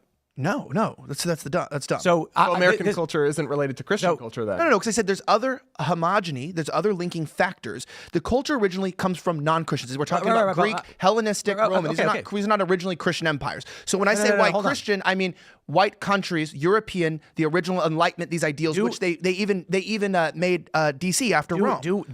Would we prefer it if the whole world was of a Christian moral framework and believing in Jesus Christ? I do, personally. So that would imply that in the United States, what we're protecting is not whiteness or being white. It's the moral framework and traditions of this country. So yes, but I will say this is not even a contradictory statement. This is why I said, as a Christian, this is why it's very important. There's always been a debate on which founding fathers were Christian or not. This was built on Christian foundation and principles, not Judeo-Christian, but Christian. And the key thing about that is that, yes, that's why I just said that I would get along better with a black guy who was a believer in the Bible and the principles than I would a liberal white person, which is why I made that distinction. We're not just going, okay, whatever. So then do we then import all the black Christians from Africa? No, because it's not. Just because you're Christian doesn't mean you still share, let's say, similar, like you might not be a good roommate with me. If you're just a black guy and a Christian from Africa, you might not be a good roommate. What's the number one thing? Well, maybe you don't even have a credit card and ability to help me pay rent. Like there's other factors to living with people versus respecting them. The point I'm simply making is it is the moral traditions and our culture that we are protecting. But the culture itself comes out of the race and out of the region, and then the value set on top of that paired, because eventually the Roman Empire became Christian. No, it is true. Comes from I get it, but you're never going to convince a mixed race guy that this country is just like mixed. White. Well, then technically, if white's not really technically a race, right? I mean, there's obviously there's technically differences. My point is that yes, I'm not saying the mixed race thing. You would be assimilated enough where you would be the example of what I said. There's always been a portion of Americans. The blacks are the best example because they were not brought here out of merit. They didn't get it past to Disneyland. So we figured out, what do we do with these people? Well, they need to become American citizens. They need to be given rights. We can't have a slave labor, and we made sense with that. What we're doing today is not solving the issues that already exist. We're not like, oh, you're a part, Asian immigrant. Oh, you're not really an American. That's not what we're arguing. We're not even arguing about whether that you're an illegal American or whether or not you've adopted. My point is you've adopted ethnic European mindset. The way that you reason, the way that you think, the way that you look, the hobbies you're into. I gotta pause you. You are enough that you would not be considered not Western. I gotta disagree with you. You would not be considered I think you assimilated Asian culture. Actually, a lot of the ideas that you're presenting were prevalent in Eastern Asia 1,000 years before Europe ever. We eat a lot of teriyaki bowls. So it's kind of sus. I had this argument with this woke person who told me that the whole world is white culture that was created by whites, very much saying the same thing you are. That's what the woke... I say all. He just thinks the good part. Well, no. I respect South Korea. I respect Japan a lot. I mean, I think Japan's a great culture. The woke people believe that it was white European settlers who traveled around the world and spread whiteness around, and a lot of cultures assimilated into what they were forced to by the European colonists. Well, I think that did happen. That wasn't a woke idea. I mean, look at the guns. I mean, we've got gunpowder from China, but then end up bringing muskets into Japan. I mean, there's a little bit. We all cross. And right. So the point I brought up is, it is absolutely correct that white Europeans went around the world and imposed these worldviews and things like that, though they have largely changed. But a lot of these ideas also did originate in other places, largely in Asia. And so I don't think that the world is not a singular narrative. Yeah, I don't think white is the qualifier here. I didn't say it's the. I said it's in terms of, that's why I said I'm not against people who are not white having the same value set and system. I meant it doesn't mean that if you are not white, that you don't have this culture, that you don't have these value sets. It's like Jared Taylor. I met some white communists in Eastern Europe. They're not fun people. Jared Taylor, you know, for lack of better words, would be considered, I think he's probably banned on most social media, and he would be considered a very fundamental race realist. He was born in Japan, and he's very much, when he's there, he can assimilate. My understanding is he's fluent. That's why he's race realist. Yes. Because Japanese people are very supremacist. Yes, but Jared Taylor is not Japanese. Why? Because, you know, as much as Japanese people may accept him, and I'm not saying I'm not Japanese, I don't get to decide if they accept him or not. I'm sure he gets along, and I know Japanese people in general can be very understanding of some out-group preference. I will say this. Very limited. Of the places I've been to, America, of course, is the least racist place I've ever experienced. And the most diverse and multicultural. And I'm not a big... Australia's up there now. But and Canada beats the United States. Yeah. Korea is super racially supremacist. And the issue is... They wouldn't let me eat in restaurants. I couldn't go to clubs. Are you serious? Yeah, in South Korea, they wouldn't let me in. Regularly. It was only for natives. They would say, no outsiders. Kick me out. Just push me out. I get special treatment. I'm not kidding. Some tape on my eyes or something. I don't know what I got to do. I've met Korean people who are like, which one of your parents, and tell us your story. What your family's history? How did this happen? And they treat it like a novelty. You do look, you know, you are Asian, but I always forget. You do look a little Asian. Just a little. I'm only a quarter. I'm 5% Japanese, 20% Korean. The Koreans attacked everybody. And I'm sorry, not the Koreans. The Japanese attacked everybody, and they were very racially supremacist. They said we are better than everybody. And there's a lot of theories as to why that happened. One is that as an island nation, you couldn't flee, and so as war broke out and fight for resources, it was only the most brutal and aggressive that would survive. Whereas in China, and less so in Korea because it's a peninsula, but China, you could move. And so the freer a group was to flee a fight, which was more likely, the less likely they were to be a warring nation, which is why Europe got super concentrated. You couldn't leave. I'm up against the water. What do I do?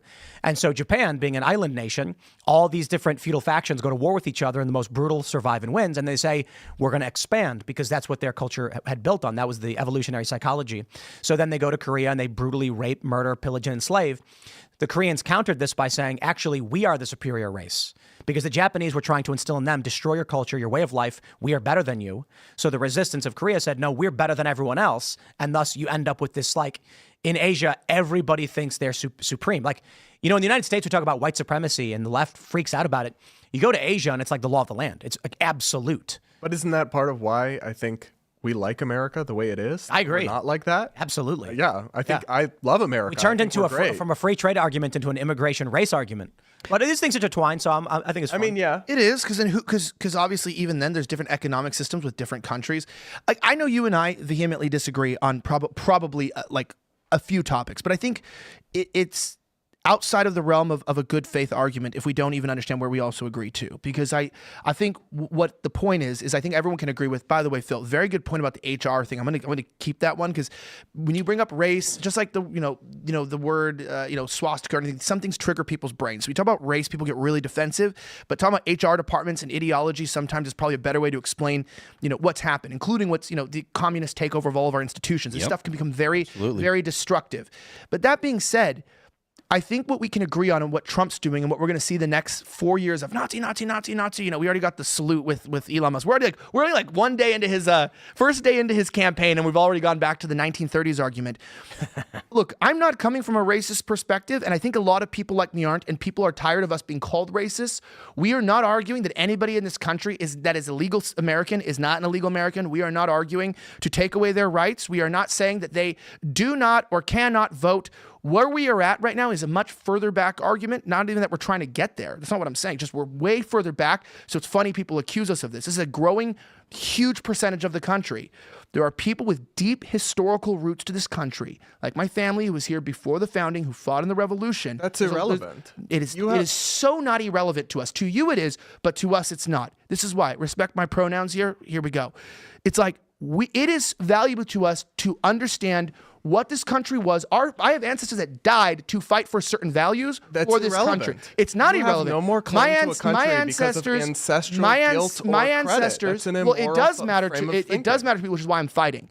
I have a value set where their sacrifice and what they did is important. Why would my ancestors die for something? I want to know. So I look at that because people don't die for anything here valuable except in Ukraine where they're sent to die. But I look at that and I want to know what it is they wanted this country to be and why they died. So do you and support reparations? I read. Listen, you're totally switching the subject here. No. It's the same point, though. You seem to believe in some sort of ancestral transferring of moral weight or responsibility that would go not just in the good direction. What a culture is. No, it's That's not literally at the all. entire. That's You the have definition no of more claim to America than somebody who's a second generation We immigrant that was founded it. born So here. how do There's they no not- we. wait, You wait, didn't wait, found wait, it. wait, wait. You were born in what? Okay, 1980? 1980? 1980. Holy shit. That's Sorry, so I don't bad. mean that as an insult. That's so bad. Born in 1993. All right, 1993. Yeah. You did not crazy. do anything, and you don't deserve said credit 1970. nor condemnation for whatever your ancestors did. You are conflating arguments here. I'm not saying any of that. I don't say I'm getting credit.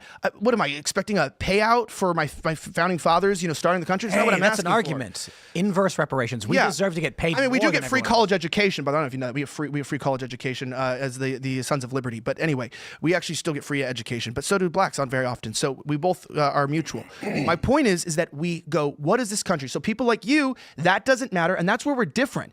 You don't care about our history. You don't care about what people wanted this country to be, and that we want to make it an agreement. We want to keep this country. I believe this country is defined by its history. And you know what? Actually, I agree with black people. We could talk about reparations in a separate argument. They say that their history does matter. And with that, to the black community, I agree with you. Your history does matter, and we need to figure out our relationship. History with matters, each other. but it's wrong to treat people differently because of the sins of their Hold ancestry. up, I just said I'm not arguing. Well, that's to what treat anyone reparations is, Wait, though. I just said That's I'm what not. reparations I is, just though. said I'm not calling to treat anyone differently. That's not what we're arguing. But you're trying to say you have a special claim to American culture or identity because of what your Oh ancestors my gosh, did, I and want you to don't. kill myself. Listen to me for like 5 seconds. Dude, you've been talking 70% of the time. I'm explaining something. Well, maybe I have something to say. So the point is that I'm explaining to you that what we're seeing now is exactly what Trump is defining by the birthright citizenship, from trade to immigration, H1-B. There are abuses that are radically and rapidly transforming our culture, our ethnic homogeneity to a point that we cannot keep up with. So if you don't want us to be a homogenous country and you want assimilation, we are having immigration levels. We have 20 million just in the last 4 years, 10 million illegal, 10 million legal come in just 4 years. Those people cannot assimilate. That is, we don't even have any programs for this. It's Things the largest. Things are out of control. It's arguably, because we don't have the hard numbers, but it's arguably the largest mass migration in Correct. human history. Well, what I'm saying, the founders, I'm saying, like, It may be. I just want to limit it, clarify. yeah. Because the ranges are vary and we don't have the exact number. It's in the top 5, absolutely. And it may actually rival the partition in India and being greater than any other in history. So I'll just end this by saying, even if you or I are correct, or where we come to an example, it's saying we had values. I'm not just saying, that everyone's white or whatever. I'm saying that we had to limit immigration. You see from the very beginning, how much of our birth rate do we want to be natural? Maybe we should stop discouraging internal birth rates and promoting abortion 100%. and, figure out what's going on in our food supply with low testosterone. Our culture Then is just fried, import bro. and bait and switch our people. That's what I'm saying. Our people are not replaceable. Assuming that all the Americans here are here, let's put a moratorium on this immigration issue. Let's have these discussions. Then let's discuss what is an American. Let's agree to disagree on some points. Let's agree we're all legally Americans in this room. I don't know anyone that could legally even disagree with that. So yes, but that doesn't mean I want 5,000 people named Vivek and Gupta coming in to compete at wages and that they deserve that or they have any right to this country. At least with the people here, we're bringing in 20 million people. It's not 85,000 H1Bs. There's 20 million people in just 4 years. Our country is losing the ethos and its value. We already don't control our own political system. I am afraid that we are heading towards a empire collapse. Rome did it. Yep, that's all I'm saying. I'm afraid, and I'm trying to warn people. And now you've got numerous cities that are trying to enact non-citizen voting. And this is all predictable. It's very obvious. I blame Ronald Reagan largely. I love it when people are like, Reagan was the greatest president. Oh yeah. When he gave amnesty and then created the crisis in California, which turned it into a sanctuary state, blue state perpetually. The story of California is actually quite interesting in that the simple version is Reagan gave amnesty to certain young people, and then when they tried passing a law in the 90s that would stop the use of public funds on non-citizens, those children who now had the right to vote voted against it because their family were non-citizens and didn't live here. So it's actually quite simple with mass migration. I don't care about the ethnic argument. I believe about the culture and the moral value argument. But when you bring in tons of people and then give them any kind of weight in government, be it through the electoral process for the president or congressional seats, the people like AOC, they'll come out and tell you outright, I represent the undocumented. And the undocumented interests are not in this country. They're in their family that largely are outside this country, meaning they either want them to come here or they want to send money to them. The people in this country who have been here for a long time have interests in, like, my dad used to play at that park when he was a kid with my grandpa. I want to play with my kid there. But someone who came here 10 years ago is going to be like, what park, where? I don't know. And then when it comes to voting, it's actually really simple because we've seen this happen. Let's say there's a small town. This is the Springfield, Ohio argument. You have 10,000 people, and they have a city council meeting, and they say, should we allocate funding to restoring Spring Park? And then a guy stands up and says, my great-grandfather taught my grandfather how to play baseball, who taught my father, who taught me, and I'm now teaching my kids at that park. This park should be restored to the beauty that it once was, and I here move that we allocate funds from this city and our tax base so that we can restore this park. Everyone claps and cheers.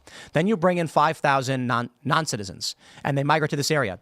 And they hear that argument, and they go, what are you talking about? What is baseball? We don't care about that. We need to set up a new immigration entry center or something for what we care about. We don't or whatever it may be. We want a non-denominational community center. We don't care about your baseball field. That argument isn't wrong, but it goes against what we as Americans who live here and have inherited traditions care about. So when the argument becomes we should be able to look. We're going to improve the economy by bringing in mass migration or whatever. The numbers are going to be great. It tears away at the unquantifiable things that we care about and want to pass on to our children that we think we're good. The reason the reason this is bad in the long run, that we don't maintain these traditions. But that primarily relies on the idea of non-citizen voting. So just don't allow non-citizen, undocumented people voting. I specifically referenced how in California they gave amnesty to the children of non-citizens or through, say, birthright citizenship. And when those people grew up, they did not recognize why a park where your grandfather played baseball has any value to the community, and they vote against it. Their argument is not wrong. To them, the park has no value. But to the people who live there, it is of the utmost value. The reason why it's important is that evolutionary psychology and cultural traditions are not immune to the pressures of evolution. Basically, good ideas persist, sometimes bad ideas too, but we usually weed them out. When we build a society and certain things work for us and it leads to success, we seek to maintain those things. This is human history, period. When some things don't work, they dissolve. The Soviet Union lasted only 69 years. America's over 250 because good ideas persist and we want to maintain and preserve those. If we erode at those good ideas, say, we now vote. You, good sir, your family's been here for 10 years. Your children were granted amnesty, or they now grant a congressional seat, and the member of Congress is voting at the federal level. You then end up with voting on interests that don't recognize the moral traditions and values that resulted in the success of this country. And then you actually will end up with cultural decay and degradation, moral decay and degradation, crime, etc. And we could talk about multiculturalism in the greater sense. You end up with, say, Dearborn, Michigan, having female genital mutilation at extreme degrees, and the community there voting in favor of it, rejecting outside pressures to make it stop. Yeah, well, I think that's a unique aspect of that one particular culture that had some pretty toxic ideas. It's a specific example of a very extreme bad thing.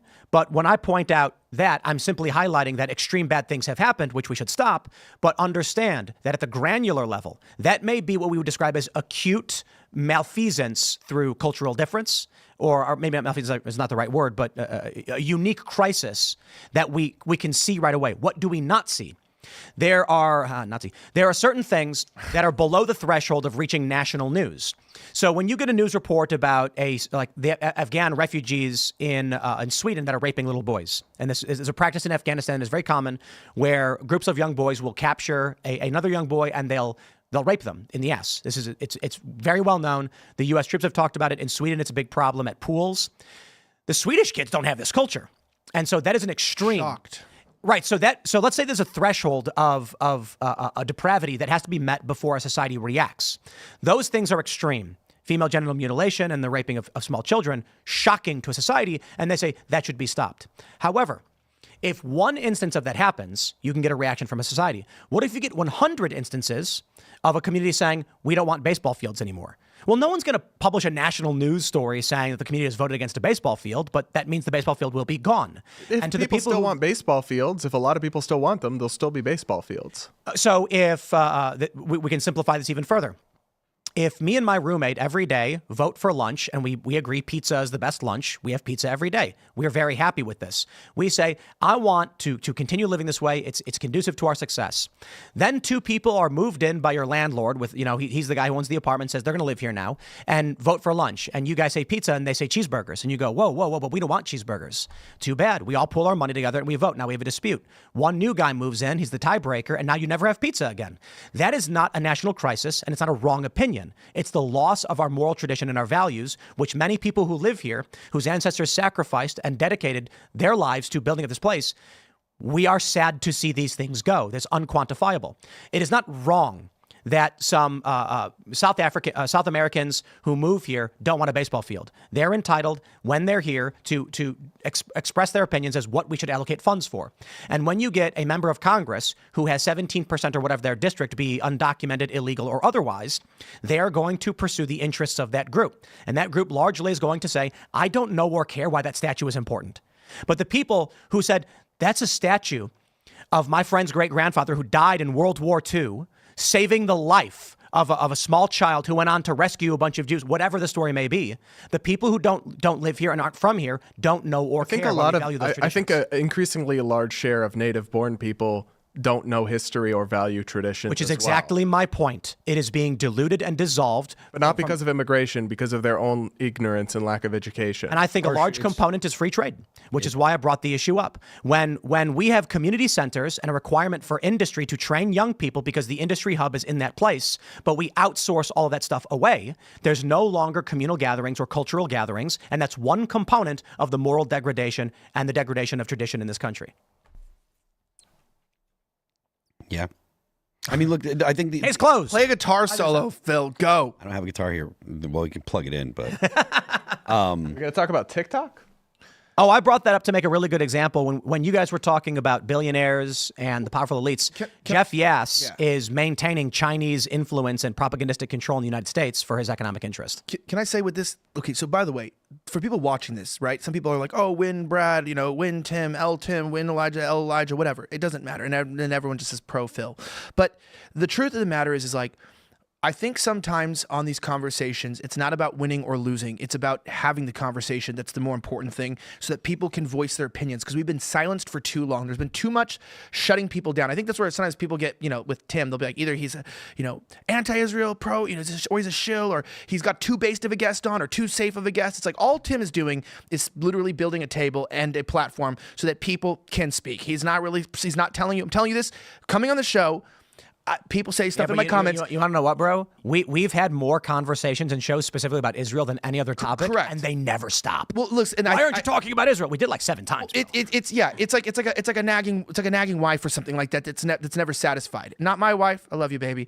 But the other ones. What I meant is like, look, I came on here and I see all these conspiracies about things. People in the chat like, oh, Elijah hasn't been mentioned this or that. Did Tim tell him this? Listen, Tim has never once told me a topic is off the table. He never told me words I cannot say on the show. He never told me anything. I understand that, this is a platform and that we're talking about, very complicated and contentious topics that if you talk about them the wrong way, it's not Tim that will get mad. It's the people at YouTube that are going to get the most angry. And we understand that. I did warn him not to insult my chickens because you're out. He did. And by the way, if we leave West Virginia, those damn chickens are coming with us. By the way, I heard that some staff left and I immediately checked the chicken coop and Mr. Cluckins is safe if everyone wants to know. I don't know their names, but they're all here.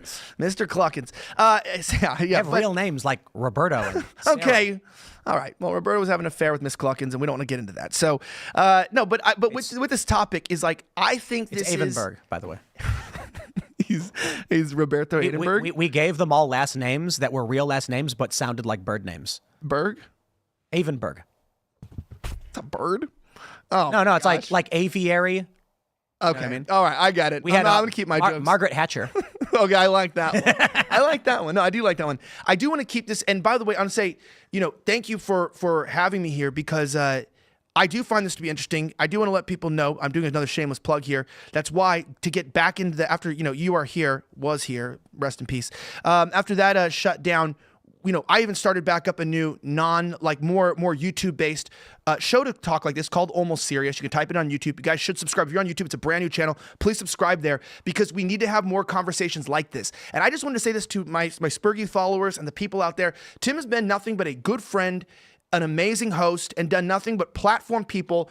It's the opposite of what you guys will ever lie or say or slander him. Fake, bro. He has platformed people to his own financial demise and brought people on that he didn't need to bring on. And you should know that when he brought on Ye and Fuentes, he's not afraid of having people on. And so, it is inconvenient to come out to West Virginia. I hope you move to a different city.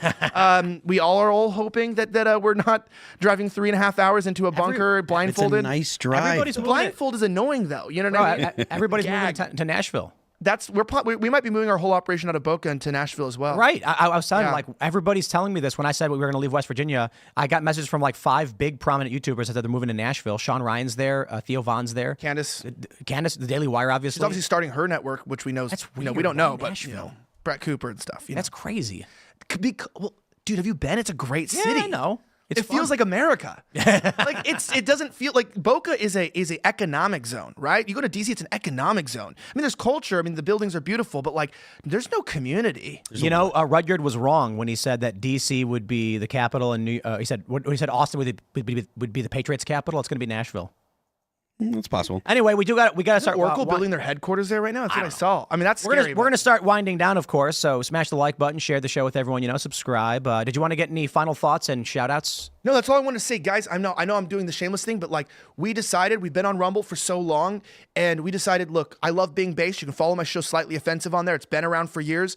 You'll love it if you like talking about naughty things you can't talk about on YouTube. That's on Rumble only. We don't even stream on YouTube. We gave up our channel. 500,000 subscribers, just shut it down because we don't use it anymore. But we do have Almost Serious on YouTube, which is our new conversational show that is made for YouTube, and it's doing the first episode just launched, and a new one launches right now at 12 o'clock Eastern time. And so that's all I want you to do. If you saw this, go subscribe to that new show. Final thoughts, shout outs? Yeah, well, first, thanks for having me. I want to apologize. I was a little too shady towards you, saying you don't have people on. I was wrong about that. I looked into it more, and I've seen you have. The reason I said that is because I've seen you had some NPC types on, but you have more than just that. It's a daily show, man. And when there's every day, you got it. I'm sorry for saying that. I appreciate you having me on in the conversation. Difficult format, but if people want to hear some more of my thoughts or longer form takes on what I think and why I think it, they can check out my podcast, Brad versus Everyone, or just my YouTube channel, Brad Polumbo. Hell yeah. I am Phil That Remains on Twix. I'm Phil That Remains Official on Instagram. The band is All That Remains. New record drops 1 week from today, January 31st. It's called Anti-Fragile. You can go check out some songs on Deezer, YouTube, Amazon Music, Apple Music, Pandora, Spotify. Go to Spotify and pre-save the record right now. And like I said, it's called Anti-Fragile. The band is All That Remains. Don't forget the left lane is for crime. So, what's funny is I was thinking today about these times where some like host has said, we're going on vacation for a few weeks, we'll be back, and you're like, oh, I wonder what they're doing. I wonder what. I'm actually now of the opinion that most of these people aren't on vacation. They're getting dental work done. I mean, seriously. It's plastic surgery. A lot of it probably is. It always is. They come back with a new nose or new tits. So for those that haven't heard me say it already, when I was like 12, I got a root canal. It's been 26 years, and now I have to get it extracted. It's just what has to happen. And there's different techniques. There's different operations. We decided after I've talked to my dentist that extraction and bone graft followed by implantation is probably the best way to deal with the issue. How much is that? Like 10 brutal. grand? I think it's $9,000. Oh. And it takes a year. Oh, dude. And so this the dentist that we have, this really amazing place, Saranli, I think it's called. And the dentist there was like, I think by Monday you will be good. We were like, Friday's the best time to do it because then by Monday I should be better. And she was saying like, I think you'll be able to talk by then. And we were like, talk or host 4 hours of live shows on the internet. And that is like, rough, by the way. I want everyone to know that. I know it's not that it's a harder job than your job, but just on your throat and your mouth. That's all I meant. Is I don't think in a basement in New York, right? I mean, so I told her, I was like, look, we got a big show and a lot of people, and if you get if I'm healed enough to be able to talk and work by Monday, you will have saved the show. Everyone will be very grateful. And she's like, I think we can get it done. But I got to be honest. I'm looking up the recovery time is 1 to 2 weeks. Yeah, it's like it's surgery. It's not. Yeah. And it's like your face is swollen, your eye is black, you have a nosebleed. Can you clone yourself? No. Do you have? Well, you should, This guy's gonna host when I'm not here. I'll be here So I may holding it down. it'll be all that remains. Yeah. You know? We're good. But I think what may happen is like I'll pop in and wave to the camera, and then you'll see my face just bloated and swollen. And say Livy. The worst thing about it, I have no symptoms. Can I just tell you, Russ, that I don't think everyone can agree here. Okay, obviously not being able to afford dental care and getting dental care is a worse combo than being able to afford it. But like, it's one of those things that even if you can afford it easily, it's like when you sit down and you hear the original, like the drills, like, you're like, I wish I had some. Yeah, where's George Floyd and fentanyl? You know, that's what I feel like in the moment. Look, man, I have zero dental anxiety. They actually asked me, I was on a forum. It's like, do you suffer from these things? One of them was dental anxiety. I know people do. They like freak out and they shake, and I'm just like, I need gas. I mean, I don't freak out. I'm a movie kind of guy. I don't know if you're like that, but like I can't like sit in a chair still. It's impossible. I got no problems. The only reason I would say there's got to be localized anesthetic. Otherwise, it's a reaction. It's like there's nothing I can do about it. Like pain is pain. You're gonna sit through it. There is no escape. So when they said, hey, look, your root canal's gone bad and there's bone loss, we've got to take it out. I said, okay, let's do it as soon as possible. And they're like, next month. And Allison was like, can we do it on Friday? And the doctor was like, ooh, Friday, it's very soon. And we were like, look, man, I stare down the beast. I'm not going to be afraid. The only reason I'm bringing it up now is because, well, I like to believe that, by Monday I might be talking. Is that transgender surgery instead of transgender? That's right. Taking the graft, putting it on, creating a new. Yeah, they have to put the bone graft in so you can do an implant. And transgender. I asked, could we not do an implant? And they're like, well, I guess you don't have to, but it really is the best course of action because, and I was like, all right, whatever, let's just do it. And I'm going to be sitting down for like 2 hours as they rip my mouth open and bone graft implantation, suturing. And I'm just saying this because, well, 2 reasons. One is Phil might have to host IRL for the next week or so. If that really is what happens.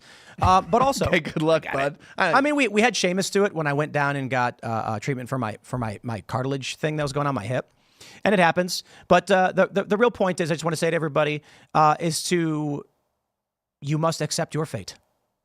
So many people say like, put it off, delay it as long as possible. I'm like, do it all now. Yeah. It's going to hurt. Sure is.